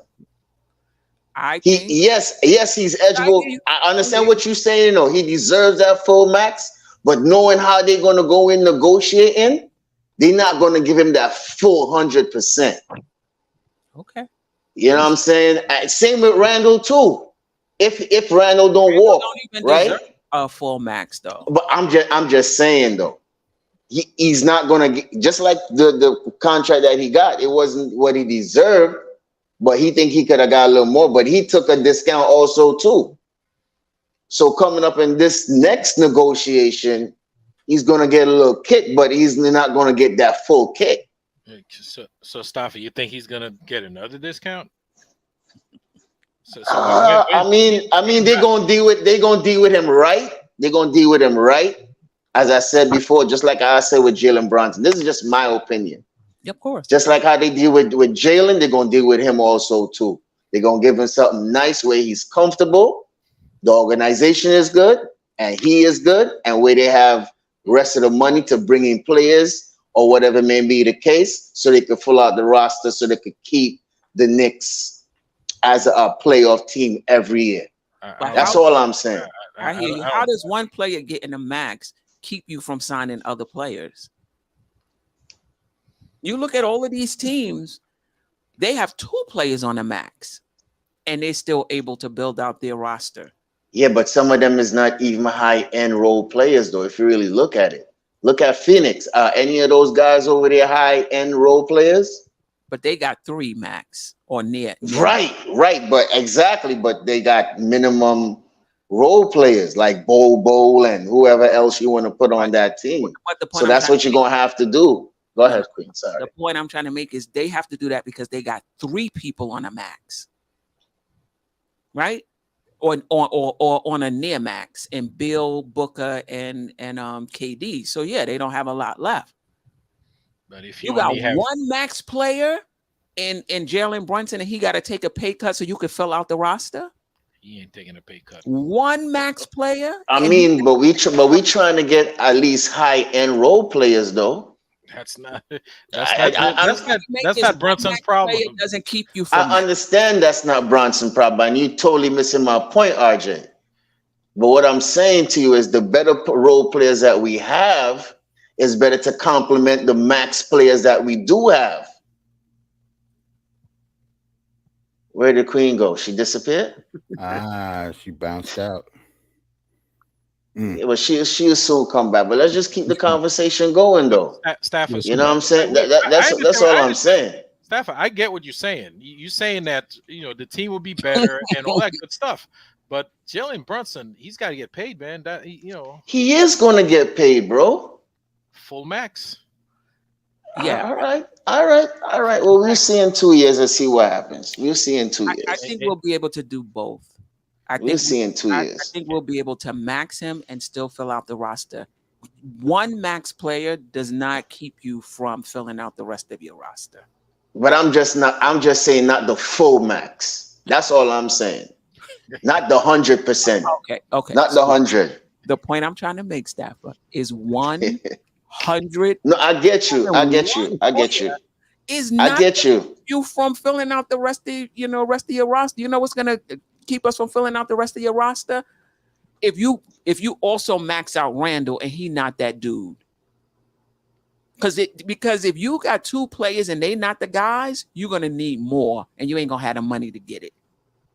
But if you have two guys and they are him, you need less because you got two guys. You know, I think so it's important though that we keep in mind that as our ceiling goes up, like I'm just gonna say, I'm not saying that they definitely are, but let's just say for the sake of argument that Randle and Brunson are both max guys and we are championship competitors. Let's just keep that premise as the floorboard, just so I can make this point. Whether that's actually true, that's not what I'm saying. But let's just think about it that way, just so that we have two maxes. Because if you have two max players who are truly worth the max, then you're not necessarily worried about staying below the luxury tax, about staying below even the second apron. Because if you're competing for the championship, that's when you go all in. That's when you spend up to the luxury above the luxury tax. That's when you spend all those assets. The reason the Knicks want to stay underneath the luxury tax right now is because they don't feel as an organization that we're there yet. You know, maybe we could get to the Eastern Conference Finals, but I don't think they feel like the roster is complete yet. So if you don't feel like you've got a complete contending roster yet, then you want to hold off on starting that clock on the luxury tax as long as you possibly can. Right. And to your point, it's less of a problem if your two max players are actually max players. The problem becomes when you have somebody who you're paying max money to and they're not really a max type player. That becomes a problem because you got all this money tied up in a guy who's not really a max guy.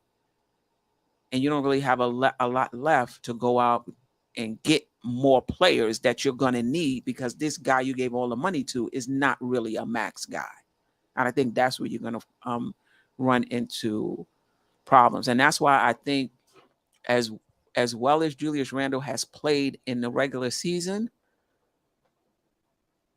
the playoffs is going to make the difference for him in terms of whether or not he's going to be around 2 years from now, because you can't max out a player who's not showing up in the playoffs. And the ankle was an issue.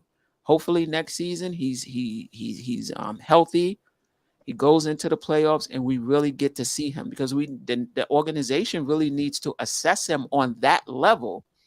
Yep. Before they start thinking about a max contract. So he has 2 more seasons left and a player option. He'll probably opt out. But these next 2 seasons, and the Knicks probably, I don't know, this time, the Knicks may wait until they may wait and see 2 full seasons before they make a decision on whether or not to extend them. But isn't it interesting that that Brunson, Randle, and Thibodeau and Rose all expire in 2 years. Same year. So if they're not getting it done by then, all 4 of them may be out the door. Nah, everybody, the whole office, everybody. Everybody is got up under that 5-year deal. Leon, his whole personnel.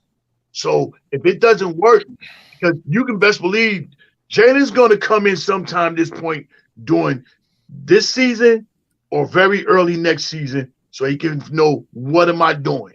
What am I doing right here, right now? Because this is the 5th year for everybody. Am I extending? What is it? And Leon he's going to have something in position that for Dolan to feel comfortable about. Okay, this can work. So that's why I definitely look for us to bring in a player during this trade deadline, and I definitely look for us to bring in another player during the offseason next year. So that way, if they have to go into next season, they can sit down and show, you know what I'm saying, James Dolan, what we got this year and what we looking to fight with. You know, that's before Jalen and Julius' contract comes about. That's why don't be surprised if 2 new players get on this team in that starting lineup. One at the trade deadline and one at the end of the season. really that 2 and that 3 spot is up. It's up. And I want to point out that's very interesting because and that's a risk. That's the risk that these players take, right? When they take less money with the promise of a future better payday. Like Josh Hart, he opted into his contract, right? What if the front office that made him the promise get canned by December? No, That that ain't happening. They're not doing nothing like that, man. They're not doing nothing like that. Nah. Dolan though. Dolan, listen, the Knicks get off to like a 3-13 start. You guys don't know. What do you know? I said, what if, right? I don't know. I'm just saying, what if? So that Josh Hart takes a risk.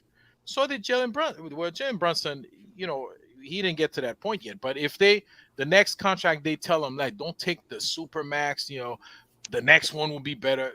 These guys don't know. That's why when they go into these negotiations, you know, they gotta go. They gotta go for theirs, man. They gotta get that money while they can, because you don't know. Josh Hart's betting on himself though too. Josh Hart's saying, "Look, I know I'm a $20 million player, and I'll take 12 this year. And I'm going to show you that I'm a $20 million player, and then you're going to extend me for 4 years and $80 million, and I get to be a $20 million player."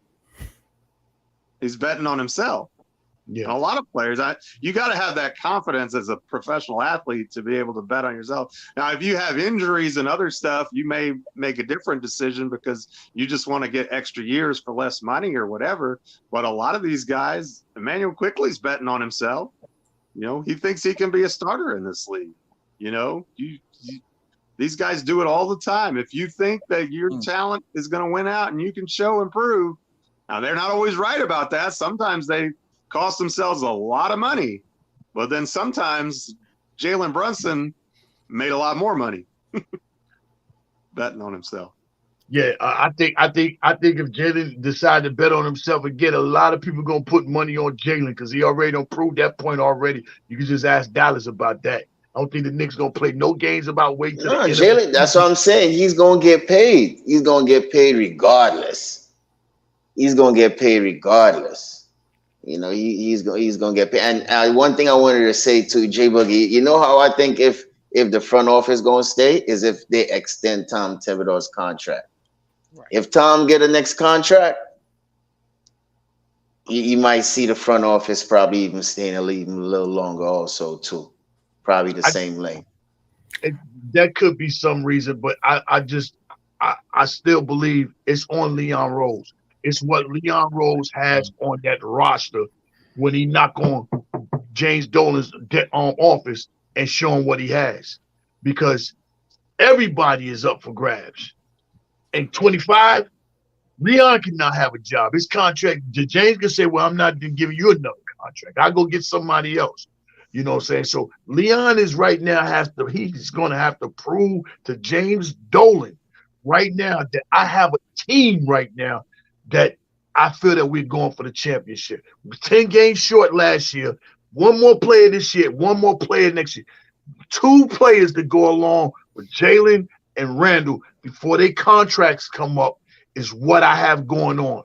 He's going to have to prove to Leon so he can keep his own job. He ain't even worried about Leon right now. So let me ask you this. We do make the playoffs in the next 2 years, but we don't make it to the Eastern Conference Finals. Probably one and then probably get knocked out in the second round. Do you still resign him, or you say we're gonna get somebody else? Leon or Tibbs? Leon. I think Leon. Those are and then we put in everything in the whole 5 years into everything. So they went to the playoff 4 years out of 5. They never really made the finals, but they made the Eastern Conference 1 time. Went to the second round 2 times. Do you keep Leon Rose, or are you going for somebody else? I just think it depends. It depends on a few situations. Like if we're in the second round and we don't have home court advantage and we lose in a game 7, that was a nail biter, you know what I'm saying? And he added one other person to this team, then he probably get some more. He probably get another look to make it right during that off season. But if we go anywhere to that Eastern Conference next season with one other move, oh, he's getting ready to knock on that man's door and say, yo, I'm looking to bring in a certain person right here by any means and keep these certain guys that's got us to the Eastern Conference. Are you willing to go over the tax? Because I feel like this is it. He's gotta have proof of whatever he's gonna talk to that man about. You know? Well, that's what I'm saying. That's why I brought those results to you. So with those results, do you go ahead and still re-sign him? That's why I said it depends. It Well, depends. he said 4. If we they've been here 5 years, and we went to the playoffs 4 times, and went to the Eastern Conference Finals. Is that what you're saying, Staffer? Yeah, we went to the Eastern Conference Finals 1 time, went to the second rounds 2 times, and the other times we didn't. One season we didn't make it, and one season we got knocked out by Atlanta. So those are the results in the 5 years. So in the next 2 years, we're pretty much going to lose in the second round this coming season, and then the season after that, lose in the Eastern Conference Finals. But I think it's however you want to put it. Right. That's too late. Yeah, I was about to say the extension is going to come between year 4 and 5.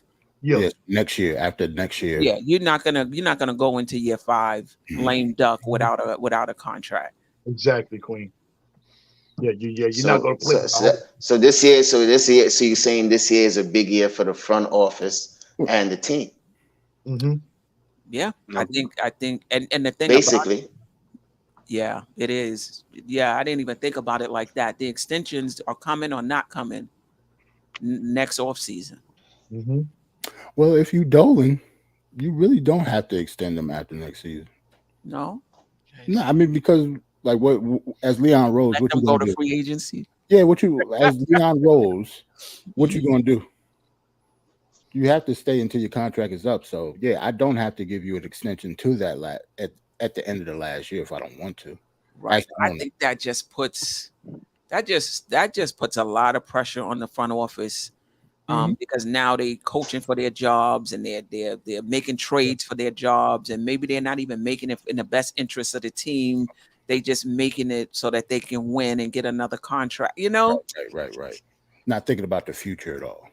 Right. I get that. Yeah, you will want to ahead. You'll like to know if you're secured or not.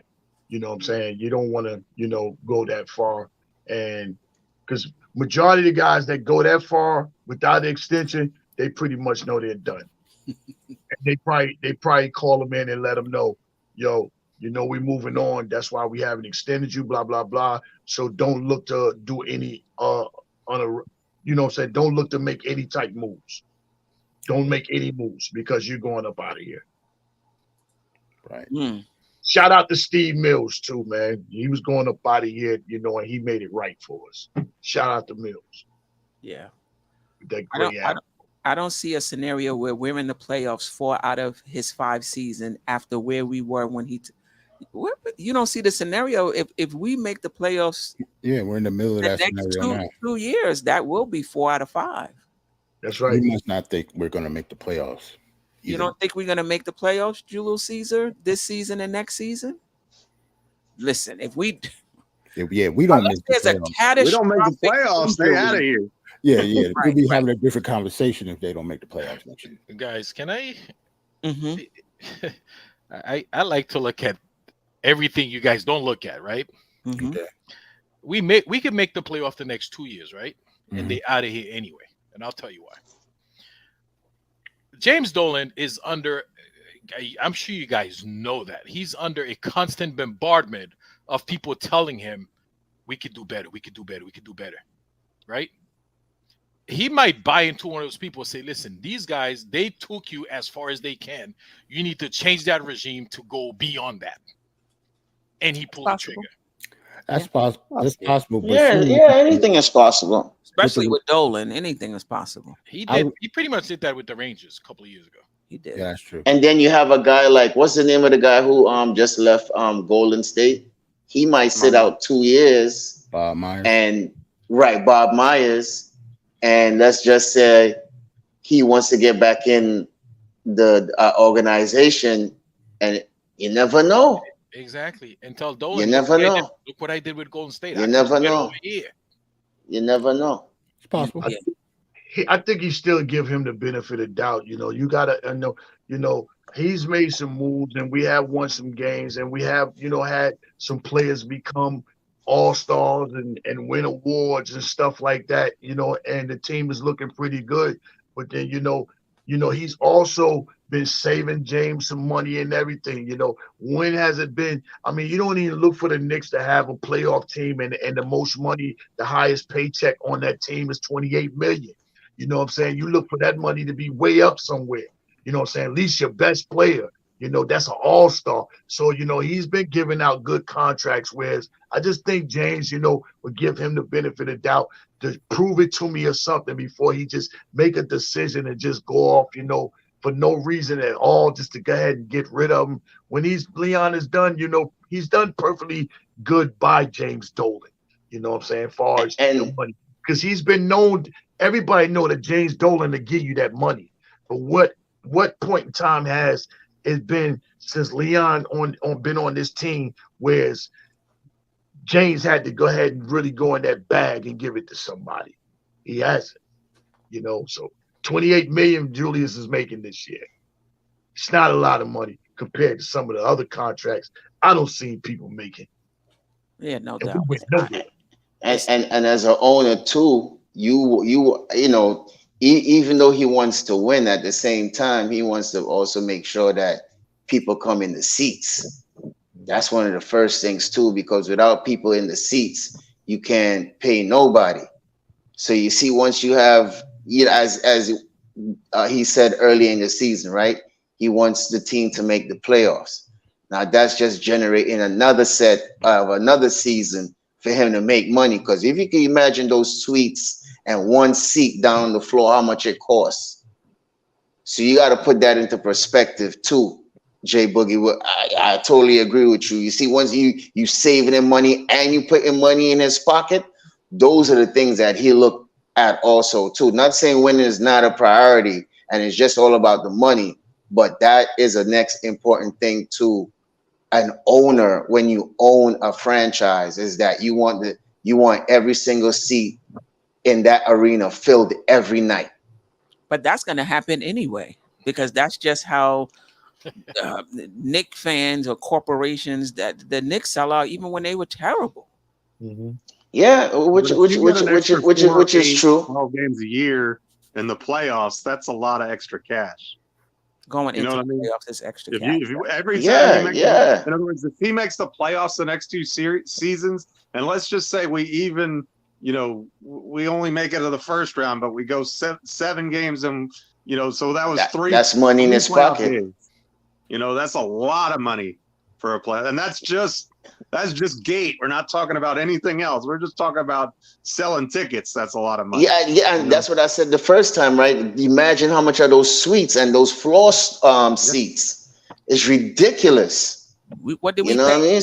Was it 4? Queen, I don't even know. I probably don't even want to know. The first round of the playoffs, wasn't it $15,000 for that suite? Something like that. I forgot what we paid individually, but yeah, game 4. It was dope though. I liked it. It was nice. It was about 15. Yeah, that's what I'm saying, man. It's a lot of money, so that's a factor too. You know what I mean? The fact that the Delta seats, you know what I'm saying, that I would be in during the regular season. It was like, anywhere from 1,300 to 1,500 when it was in that playoffs. When you couldn't have not one of them seats less than 3,300. Not one. Wow. That was just the Delta seats. So, like Captain just said, if you helping James make some money, and also the roster is doing, pretty good, and you know what I'm saying, then James is all right. You can't ask James to spend more money and go over the luxury tax, and we're not making no money. Right, exactly. You can't ask him, you know what I'm saying? Tell him, well, listen, I got this roster. Probably going to be about 20 million over. You know what I'm saying? I can't go to him if that roster ain't right, with that situation. But, hey, hope the best thing happens for the squad this year, man. Can't wait for the season to get started, man. Even this whack commissioner, he got us with an in-game tournament. That just got me ready to see basketball. I want to say that. I want to get to the super chat. Ricardo had a question for us. Atmosphere Audio, appreciate you. Thank you for the super chat. Somebody tell Paris to get off his super chat high with the stupid. Okay, Shake made me come out of retirement. Paris got people spending money out of retirement. Yo, I'm telling you, boy. Hey, Paris, good job, Paris. That means Paris doing his job in the chat. Yeah. Yo. They Oh my God.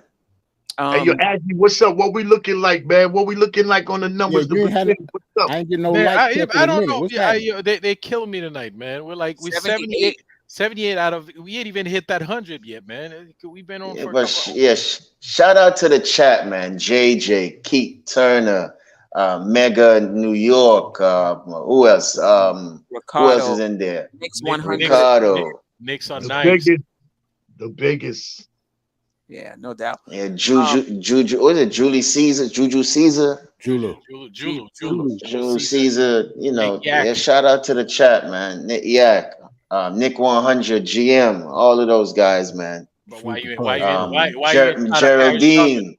Paris Duggar. Miss Geraldine. Yeah. See, Trav. And Keith Turner always rocking with us, though he don't agree with us a lot, but appreciate you, Keith Turner. Keith hate us and love us all the same. Love or hit that like button and we'll appreciate right. And Shirley, you as well.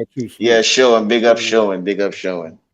This is when we was talking about Jalen Brunson, and I want to get back to the play-in tournament. Ricardo had a question for us. Knicks 100 at GM. Yeah, we got a solid point guard, but is he the right point guard, or did we just rush to fill the position? Well, I guess I think we got the right one. I'm sorry. Go ahead. The question this brings up for me is, and the chat can answer this: are they still fans not sold on Jalen Brunson?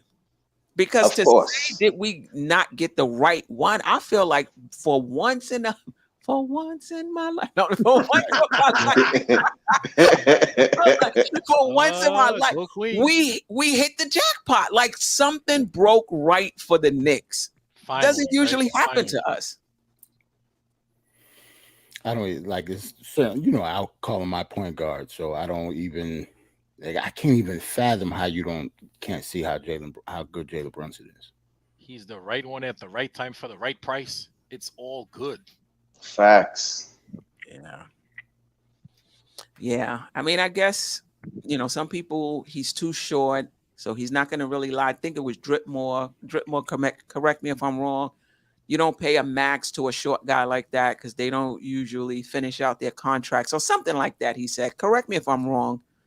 Dripmore, and then others. He doesn't. I don't know. I have no problems with Jalen Brunson.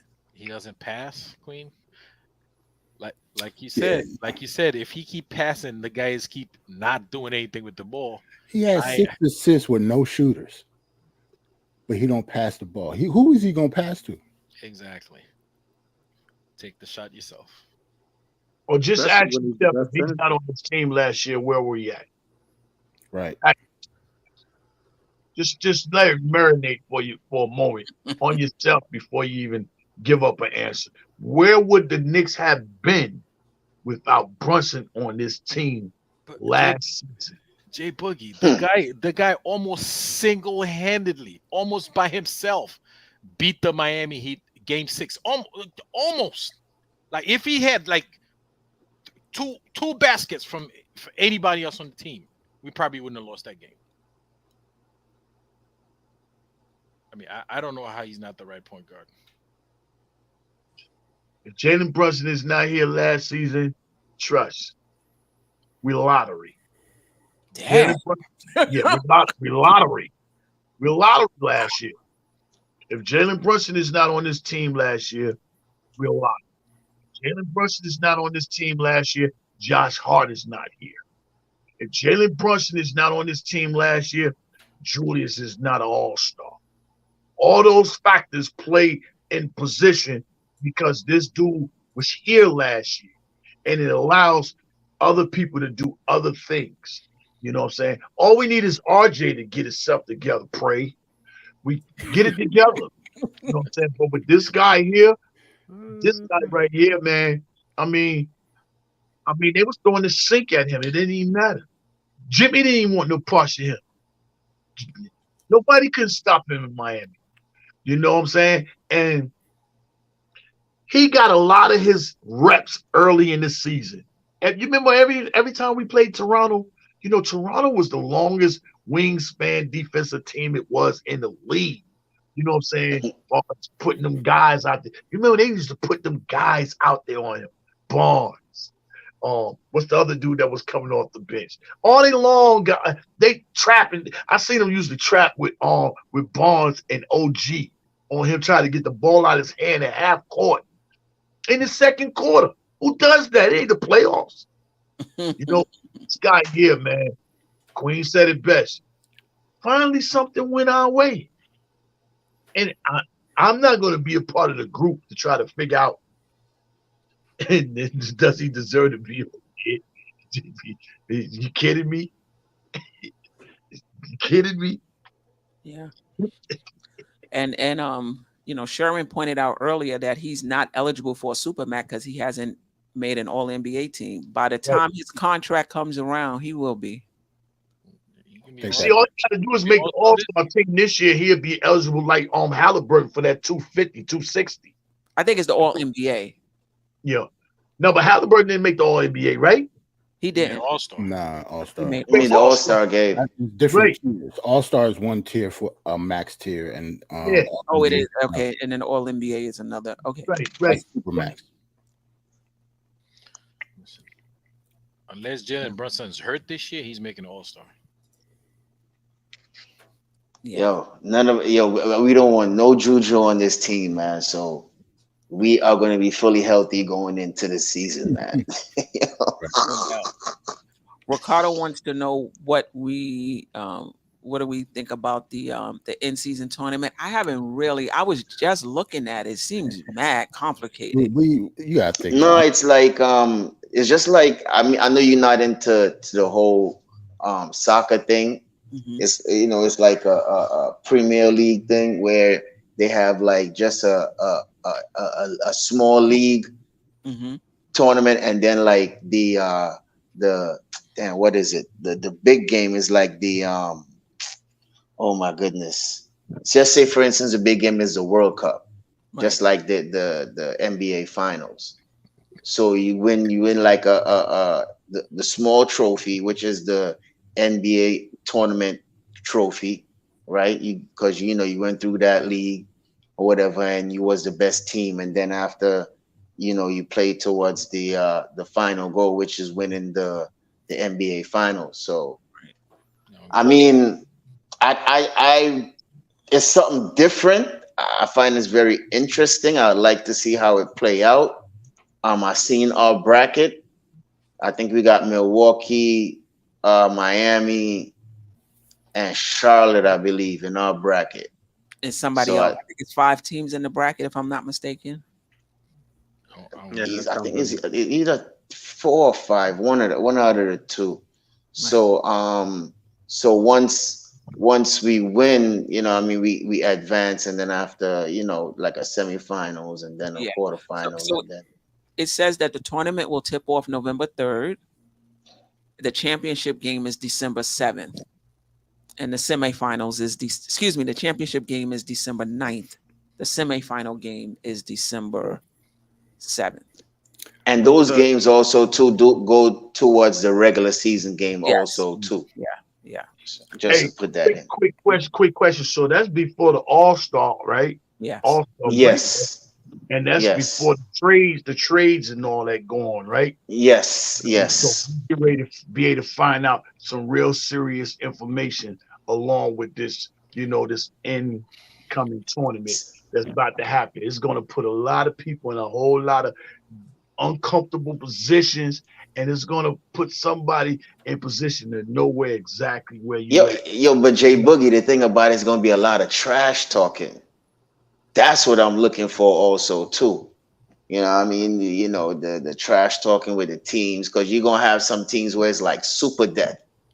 Yeah, I mean, I don't have the whole teams but I know it has a team where it has like 5 teams. It's like let's say for instance, like the West. Let's say for instance they got the Lakers, Denver, Golden State, Memphis, and let's say not Timberwolves. Let's say Timberwolves. That's like a group of death right there, because all 5 of those teams are like, you know what I'm saying? Like top teams, if you understand what I'm saying. Yeah. So I'm just looking to see, you know, how that really plays out, man. Definitely. Well, I have the teams here. So for us, it's Milwaukee, Miami, Washington, and Charlotte. Right. So I forget out Washington. Okay. Yeah. Do you see any team in there like out of the 5 that's like a group of death in the East No. or the West? They all look balanced. Philly, Cleveland, look balanced. Atlanta, Indiana, and Detroit. And then East Group C, Boston, Brooklyn. Boston, Brooklyn, and Toronto is kind of hard. Then you got Chicago, depends on who they are. But then you got Orlando. Orlando could be good. Boncaro, if they get a point guard. Yeah. They're a nice young team. Memphis, Phoenix, the Lakers.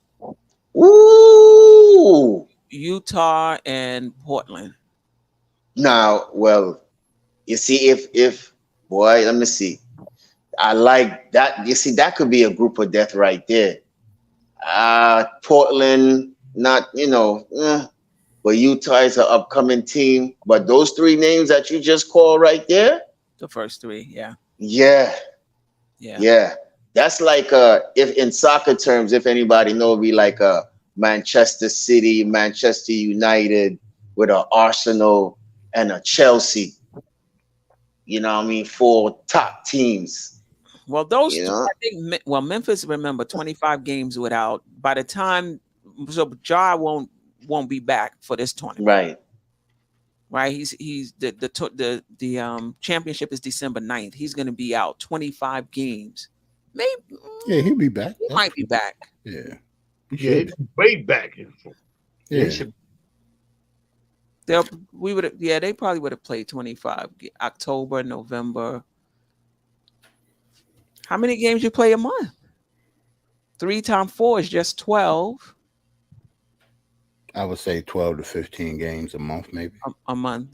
And then October, you're only playing a few, and the season is because the season starts October 18th or something like that. Yeah, he'll see the championship. He'll see that. And then so he might be, but he ain't come. Well, he might come right into the championship. Well, we'll see. I was about to say, I'm almost mad that we have to care about this tournament in the middle of the season. No, right? Not gonna lie, like maybe I'm old and just traditionalist. I think they only did it because teams will actually take, you know, the regular season more serious. But yeah, I'm mad we gotta think about stuff like that. Yeah, I don't think a lot of teams are gonna I don't think the Utah Jazz or the San Antonio Spurs care 2 shakes of a rattle about this thing. Right.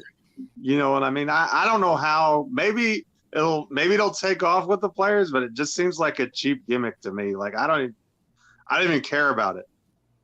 Right. I don't understand it and don't care about it. It's for the fans, and they trying to find a way to really eliminate that low management. They trying to get rid of that. You know what I'm saying? Because there's a lot of complaining going on about that. You know, people spending a lot of money to come see the famous players, and you even heard Jason Tatum. You know, this week, you know, Anthony Edwards too. I mean, no offense to me, but you even heard me drop a song. You say you're a baller, you know what I'm saying? But you don't show up to every game. So they're taking offense about how people spend their money and they come in and they don't get a chance to see their favorite players. So to me, this was like something to slide up under the table, you know what I'm saying, to get people to know, to get guys and teams to make sure that your guys is playing and being involved with something. But Queen, I'm going to jump off. But before I jump off, I'm going to put a little pressure on the Queen today, y'all. Everybody that's in this chat, everybody's in the chat, make sure you come back next week. and rock with the show like you've been doing every week, you know what I'm saying? But next week gonna be a little bit different. I'm not gonna say it right now because I don't want to put Queen up under the situation that she don't know. But I'm gonna put together something where it's gonna be a gift card or something for somebody. But before I tell y'all what it is, I'm gonna call Queen and let them know what I want the gift rattle to be, so she can be prepared to take the people names that put in, you know what I'm saying, they votes or whatever they think it is, and we're gonna lock that down and hold it. And when that time comes, you know what I'm saying, then you're gonna be able to receive a gift or something, you know what I'm saying, coming from the Dope Soul Show. So I appreciate you. Nice. I'm gonna talk to Queen Facts. before we do it, you know what I'm saying? And just I'm quite sure all the guys that's on here probably join in with it, you know what I'm saying? Because they'll get the word and understand about what I'm doing. And you know, just to show y'all appreciation for hopping out here, doing what y'all doing amongst the show. Everybody have a blessful Friday. Have a blessful weekend.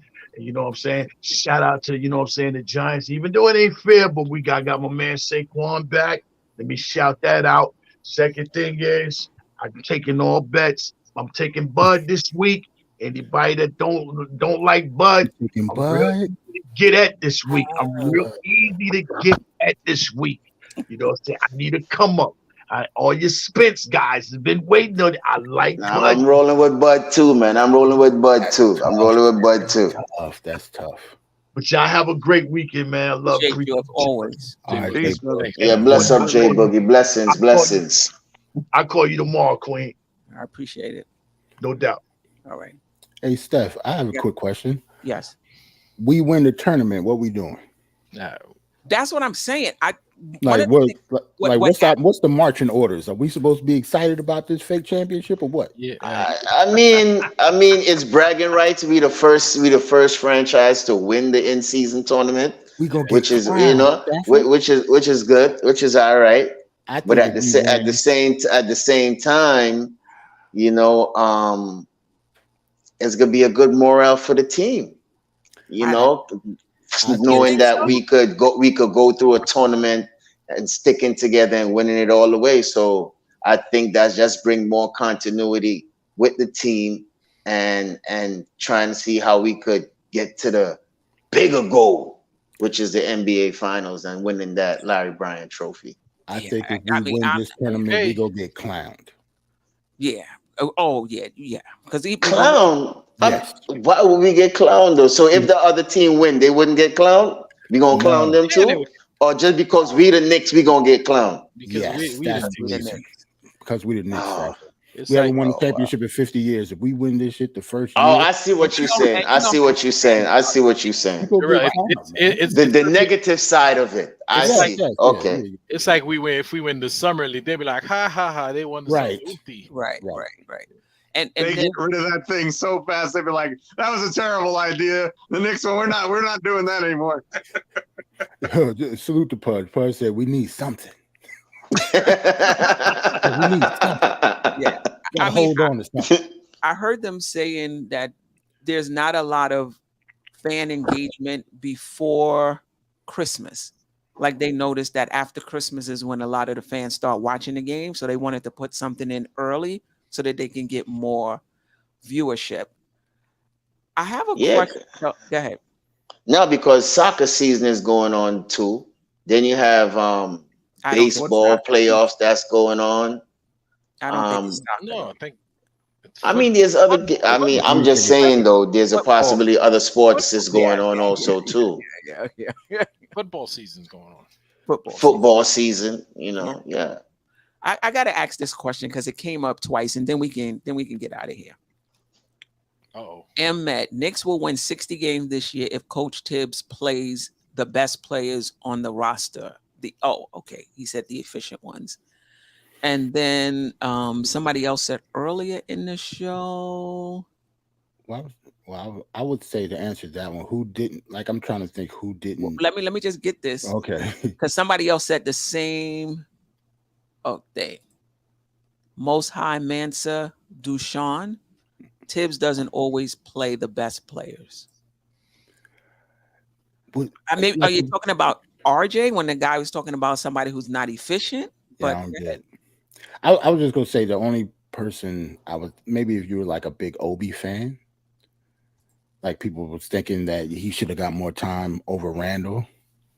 Other than that, like I'm trying to figure out like who didn't Tom Thibodeau play that was efficient. Like who would you go against that? Like who you would have played other than like Obi.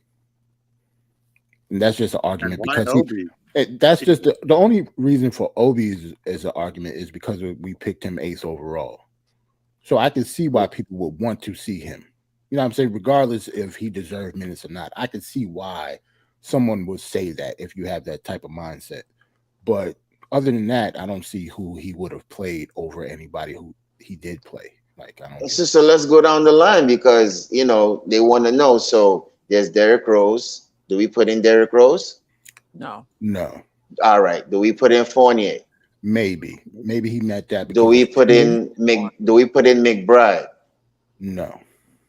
Do we put in Jefferson?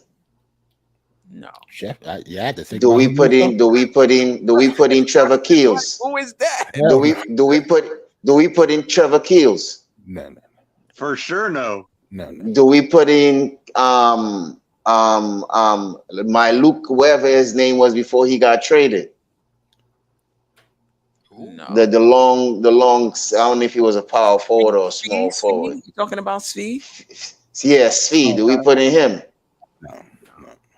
Maybe do we put in? That's it. I mean, he's saying put in the efficient guys, and I'm just backing up your argument. And right? And Sims. Those were and Sims. So those were the only 9 players. If you want to say 10, McBride. Who else are you putting in? Yeah, so now that you said Fournier, maybe the only argument will be for Obi because of where we picked him and Fournier because of shooting. Other than that, I don't see what Tibbs did wrong when it came to his rotations last year. But maybe he means instead of the best players in the rotation, maybe he's talking about the best players at a particular point in time. I can see that. Maybe that's what they're talking about. That's a completely different conversation. We can go like that's situational. Like that. Another thing they could be saying is because RJ Barrett, we all know didn't have a great season this past season, but his usage rate Knicks 100 high. Sorry, AJ. Come on now. Balling is kind of strong for McBride. Okay, he said McBride was balling. Then we got Hart, and that was the end of McBride. He didn't like that. I don't know about balling. That's kind of strong. But go ahead, AJ. No, I was saying maybe RJ's usage rate, but then structurally, who do you like? We really didn't have a guy to put right in his place. place. You think about it, in his place. So he didn't play well, but you really stuck with him. And his minutes actually went down when Hart came, so you can't even say Tibbs stuck with Grimes RJ. too. Grimes' minute went down too. Yeah, so both of their minutes went down. He's explaining. Okay, I think it's a he. They would have won more games last year if they didn't play Fournier so much. Fournier. So much. Fournier only played 10 games in the first. I don't even know if he even played 10. He started the first 7 games of the season. Right, and he only played in 27. But RJ and Fournier were least efficient. Obi was more efficient. Listen. Can we listen? I told you it had to be an Obi. There's more. That was an Obi question. But there's more. That was a setup. That's what that was. There's more to winning basketball games than just putting in your most efficient player. Who's rebounding? Who's playing defense? Who's handling the ball? So you can't just say we're gonna win the games if we put in our most efficient players. You need guys that rebound. The guy who rebounds for you may not be the most efficient guy. Mr. Robinson, anyone? Right. And what's his name? RJ definitely wasn't the most efficient, but you take RJ out, we super small. Exactly. We structured. We didn't have another guy to put in place. So I don't know, Matt, about that. But if you want to say, there were certain rotations that had he got those on point. Thing about rotations is you never know. Yeah, you never know. You be like, he should have put so and so in. There's no guarantee if you even put that player in if they would have did what they should have done. Oh, you shouldn't have took so and so out so quick. Right. Yeah, for the most part, I don't think most of us had a problem with either minute distribution or anything like that. It was just situational, like what he was doing situation wise. Right. For the most part, everybody minutes were, what they were supposed to be. At least I thought. Yeah. Hey, it is what it is, man. It is what it is. Yeah, I agree with that. And maybe Pablo M. RJ's usage rate was too high. Now that's a good argument. That's what I was saying. But that's not a tip. Like who should have got more usage rates then? There's nobody else to put. Like Right. In his physically, face. That's what I'm saying. We just ran down the whole list of guys. So Right. I do think RJ's usage rate is too high, but who else are you gonna put in there? You're gonna give that usage rates to who? Grimes? Maybe IQ? Unless we go all the way back to Cam Reddish. No. No. I'm saying, who's on a minimum contract, by the way. We ain't doing that. I'm thinking. They say he's balling, getting ready to play for his new team. Yeah. I think he's on a minimum contract, and you can argue if it wasn't for the clutch strict connection of the Lakers, if he would even be in the league. I think Kevin Knox need to get with Clutch or CAA so he could get a job. Wow. Is Knox out of the league? Where is he? Yeah, he's a free agent. He's a free agent. I think the only way RJ's usage would go down if Quickly started over Grimes.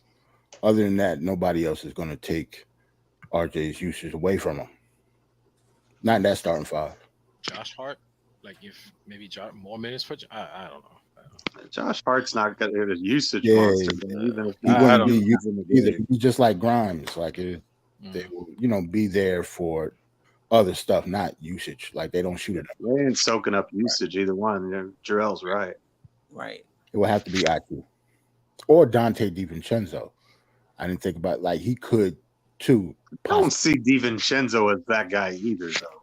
Not really. You're right. I'm just saying maybe. Right. Different role, different team. I'm not sure, but like it's a possibility, but I don't see it either, though. You're right. That's what I'm saying. That's what I'm saying. I would love to see what Dante, let me say Dante, role going to be on this team this year. I want to see where and how Tom is going to use him. It's going to be very interesting to see how Tom uses this guy. Yeah. Keith Turner said, "Lord help my Knicks with like a shot of yak in the." You gonna get jokes from him like that all year, yo. Oh yeah, bro. He's something else. All right. Any last words? Great show, Queen. Thank you so much for inviting us and having us on and having a regular place where we can do this thing and talk about the Knickerbockers. Y'all like, subscribe, do all those things and try and support all of Queen's new amazing endeavors the best you can. Yes, I have the link in the description for the podcast. Like I said, I'm doing I Cram to Understand You series where I take different players and get fans. And if there's fans in here who wanna come on the audio podcast, I'm doing Julius Randle. So I got Stafford Don. We recorded this yesterday, a supporter of Randle, and hopefully I get Anthony D to come on, who's not a big supporter of Randle. I'm going to do the same thing for RJ. So if there's anybody here who wants to, I think I need both. Somebody who's an RJ supporter and somebody who feels like, I think we need to move on. So I could give you two candidates for RJ. I could give you Keith Turner and I could give you JJ. Both of those guys are not fans of RJ. Right. No, but I need somebody also for. I need 1 and 1. For RJ. Corey yes. Lee? No. Or Corey Lee, but I gotta get in touch with Freezy. If Freezy would. For RJ, you got to get our community, our children.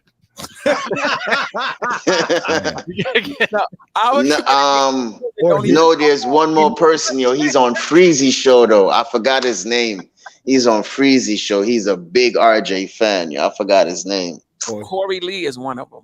Corey or Corey? Corey Lee is one of them. Step 4, person 4, RJ. You can hit Tsunami up. She might do audio. Oh, Tsunami as well. She might do audio, and that's her baby. So right. That'd be good too. Then I'm gonna do Mitch. I know Jeff is committed to do the 4 Mitch. Eru, make sure you get Eru for Mitch.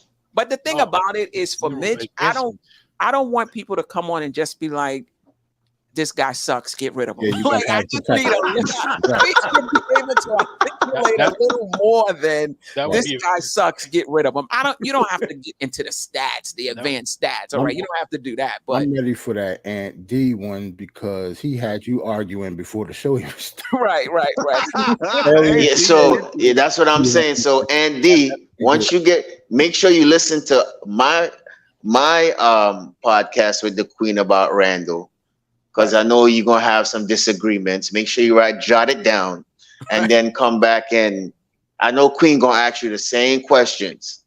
So, so y'all make sure y'all tune into that podcast. I think it was a very good show, very good questions. You'll get my take on Randle, and trust me, I'm looking forward to even more of the series. Especially the Thibodeau series, the RJ series, the Grimes series. Yes. So it's going to be a fun podcast. So y'all also go ahead and support the Queen. I know it's in the description below. So yeah, make sure y'all download on all your platforms. It's going to be going to be nice. It's going to be nice. Don't forget pro front office and anti front office. Right, we'll do the front office too, and then we'll do topics as well. But I call it I cram to understand because there's certain things I just don't get. So I figure let me just get fans on and just get their opinion. So I'm really looking forward to Anthony D because like I said earlier, I understand the disappointment with Randle. I understand the frustration with Randle, but I don't understand the intensity of it. And I don't understand why people feel he can't even be on the team. like people like he can't even be on the team. Forget a number 1 or a number 2. He can't even be on the team. Like that's even wear a Knicks shirt. Right. Paris is insane. Brunson not signing if Julius Randle signed first. Yes, well, it's a lot of people that do not like Julius Randle. Julius Randle is balling. I mean, he's putting up numbers. I don't get it either. Well, listen, I get some of it. I get him the brain farts in crunch time. I get that. Now he was injured, so that impacted his playoff performance. But Queen, you know what I say? You don't get to that crunch time without Julius Randle. But okay. You don't get which is true. That is true. But once you get there, the expectation is if you wanted the highest paid players on the team is that you deliver. So I get what you're saying. We don't get there without him, but are you saying once we get there that's good enough? He gets to fail. He's allowed to brain fart it too. Unfortunately, they come at the wrong time. Well, that's what a brain fart is. I think what RJ is saying there, he bringing us there, but JB is going to close it out. Yeah, we need less. So that's good enough. Pretty much. You got to stop. Yeah. So put your comments and your thoughts. You know what I mean on what me and Queen was saying about Randle. And probably Queen, we could probably go over the comments one day. Right. Maybe when we do the chat stuff. But it's not good enough. It's good enough if you want to leave in the second round. It's good enough. But it's not good enough if you're trying to get to the Eastern Conference Finals and he's one of your top 2 guys. It's not good enough. So I get, some of the frustration with Julius Randle and some of the disappointment with Julius Randle. Just like, even though I'm a Tibbs supporter, I get the criticism of Tibbs too. I just think it's just a bit over the top. Tibbs need to be fired and Randle shouldn't even be on the team. Like I just think that's just a little over the top. Queen, you get You say you get the criticism of it? I do get Do the you? criticism. You sure? I do get the criticism. I may not agree with it, but I get it. I understand it. I can listen to you and AJ argue about kids for like 2 hours. Wait. That would be very entertaining. Jarrell, Randle shouldn't be on the team. That's too wait. Like the chat have no idea. When we log off the show, we stay on argue about Tibbs another hour. It gets rough when this stuff go off. When this camera goes on, with the live. Yeah, it's a totally different. Yeah, it's a totally different conversation. But you know what I don't understand? I don't understand how AJ doesn't understand how fans don't like Randle given the results. But Right. he's But I feel the same way about Tibbs. Tibbs. Same way about this. That's why it's entertaining. That's why I love it. Like, In contradiction. That's why I love it. That's what fans. He's the epitome of a New York Knicks fan. That's what it is. Listen, That's why you gotta love the. I feel what I feel. That's that. I don't care. that's how, but this is why you don't understand Randle fans who feel what they feel. Right. They feel the same And way Queen. you That's why you feel. got to cram to understand. That right. Yo, you took the words right out my mouth, Godfrey, because that's all I was just about to say. You got to rate the Queen for these wonderful ideas that she's bringing up, because I can't understand everything or whatever that slogan is. Right. You know what I mean? The series as is going to come behind it. Right. Oh my goodness. Imagine the Tibbs and the RJs. Oh my goodness. Even just talking about Julius Randle right now. But Randle it's like need a chat, because so part of it is that we got the podcast, right? And then I might drop a little video myself, a little 5-something video, just to give my thoughts on it. I got the weekly newsletter. So you guys, if you're interested in, my takes on sports, you get a lot of that here. But also if you're curious about the rest of me, the rest of my life, sign up to the weekly newsletter. The link is pinned to the top of the chat. So you can go there right now, the top of the chat, click on that link, put your email in, and every Monday morning, you'll get my weekly newsletter, foodie stuff, travel stuff, photos, some intellectual stuff, but also some sports stuff. So if you're just interested in the sports stuff, just scroll all the way to the bottom. But to your point, Staffer, the chat show on Tuesday nights. So that gives the chat the opportunity, if they've read the newsletter, if they've listened to both sides of the podcast, now the chat on Tuesday, that's your opportunity to call in. It's going to be lit. Yeah, call into the show. Oh my goodness. I'm going to drop the link so you can hop onto the show.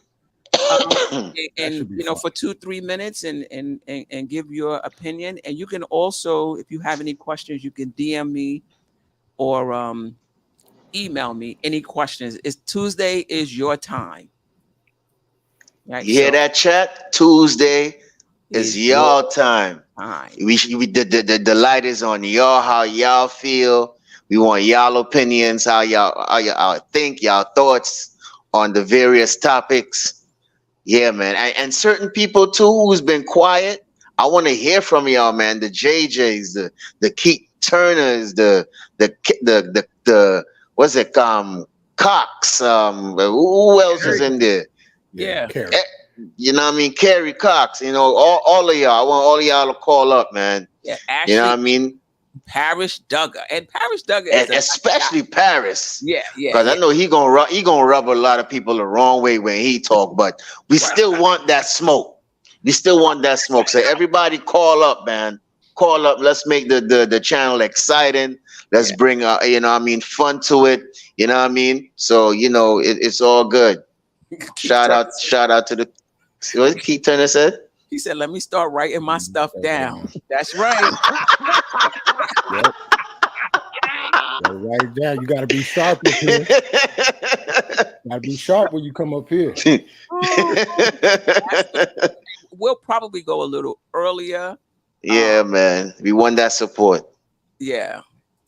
Don't know about y'all, but I'm calling Queen every day of the week. Okay.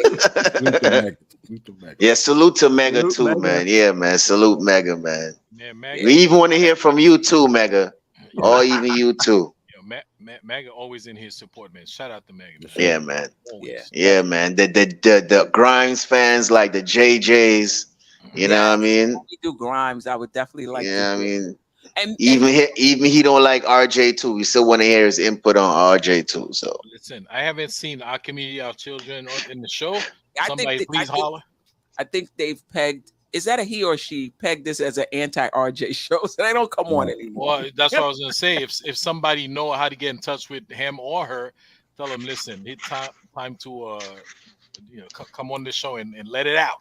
We only show up when RJ have good games, so they not in here that often. They only showed up for the playoff this past season, huh? Right, and that was only twice. Right. Keith, I'm up for the smoke, but again, it's crammed to understand. So it's just about hearing people out, because certain things I just don't get. So this would be your opportunity to call into the show or come onto the show and just explain your opinion, because you can't do it. Sometimes you can't really explain it fully in the chat. So you can only put a sentence or two or three. This way you get like 2 minutes. You can really talk about how you feel about RJ or Randle or Tibbs. That's gonna be, it's gonna be fire. It's gonna be fire. Yeah, it's gonna be fire. I will not call when you're doing the Tibbs show. RJ gonna hop off the panel and get in the chat. Listen, I'm gonna change my voice, pretend somebody else, and I'm gonna call in. I'm gonna go in. Oh boy. Anyway, it must be after 11 o'clock. It is nice after 12. Midnight. Yeah, we getting out of here. Listen, I appreciate Jeff, Staffer, Ajay, Jarrell, Jay Boogie. There's no channel without you guys. Sanami, who was with us from the beginning, and hopefully she can hop back on, and all of the guests who's come on to the show. Get better, sis. Get better. Yeah, I really appreciate you guys. Salute to the chat too, man. Yeah. All right. Good show, chat. Yeah, good shot. I mean, listen, topics. Listen, hit me up, DM me, and email me with some topics for the show. You're gonna have us talk about uniforms next week. And Queen, hold on. We got and don't forget, yes. Those who didn't catch the show live, when you listen it to after, do not forget to write your comments. Yes. Come back. Yes. We answer them. We go. Yes, we go back and forth. We go toe to toe on the comments. Yeah, definitely put the comments. In all the podcasts, the audio and the live ones. Yes, yes. Wherever you get your streaming, wherever you stream your podcast, the name of my podcast is the Just Nicking It podcast. It's not Dope Soul Sports Talk. It's the Just Nicking It podcast. So whether that's Apple, whether that's Spotify, wherever you listen, Google. Wherever you listen to your podcast, if you go to the Just Nicking It podcast and follow, because if you follow, every time I drop a audio podcast, you'll get a notification. Atmosphere Audio, I appreciate you. Paris been ducking quiet money, no smoke wanted. Well, hopefully both. Listen, maybe both of them will be able to get on the panel at the same time. Yeah. Ooh. Yes. Why not? Yeah. It's a chat show, it's a chat show. So maybe both of them, if they want, can get on the panel. Have a special segment saying who won that smoke. Woo. Woo. That's taking me back to Blanche Tears, Uncle Freezy days. Woo. Steph, Nick said have a comparison between Dante and Quickly. Like stats wise. See that. That's interesting. A topic comparing, because I think somebody was saying that the stats were comparable. So I will take a look at this. And Ricardo, next show, how about the in-season tournament as a topic? I'm not sure. I'm not sure what angles to come at the topic. So Ricardo, if you could DM me on Twitter with like some bullet points on like specifically what you think we could discuss, because other than how we feel about the tournament, I'm not sure what another angle would be. Because we talked about that a little bit earlier today. Yeah. Earlier tonight. Ricardo, he was the one that asked the question. Right. But maybe I'll try to understand the tournament, because I was looking at it, Keith Turner say I'm coming on the what? He say I'm coming in the hell. What's something like that? Queen. I'm coming on the hell with it. Hell. Okay, yeah. And Keith, actually, there's some fans in the chat who there's constant themes, so you kind of know what they're about. Right. So I would like to, like Keith Turner is one, on a few players. Tibbs, Tibbs, RJ, Grimes, yes. Tibbs, RJ, and Grimes. And you got JJ with Grimes. You got Parrish Duggar with Randle and Tibbs. You know, so there's certain players you kind of know, where they're coming from. It doesn't really change too much. And I would love for you guys to hop on because, like I said, I'm not even going to argue with you. Like, I'm not even pushing back. I just want to understand because sometimes I just don't get it. I don't get it. And then at the end, you can say, I feel what I feel, like AJ did. So you can get away with you pretty much get away with anything you want to say. Just say, I feel what I feel, and then log off, and we got to take it.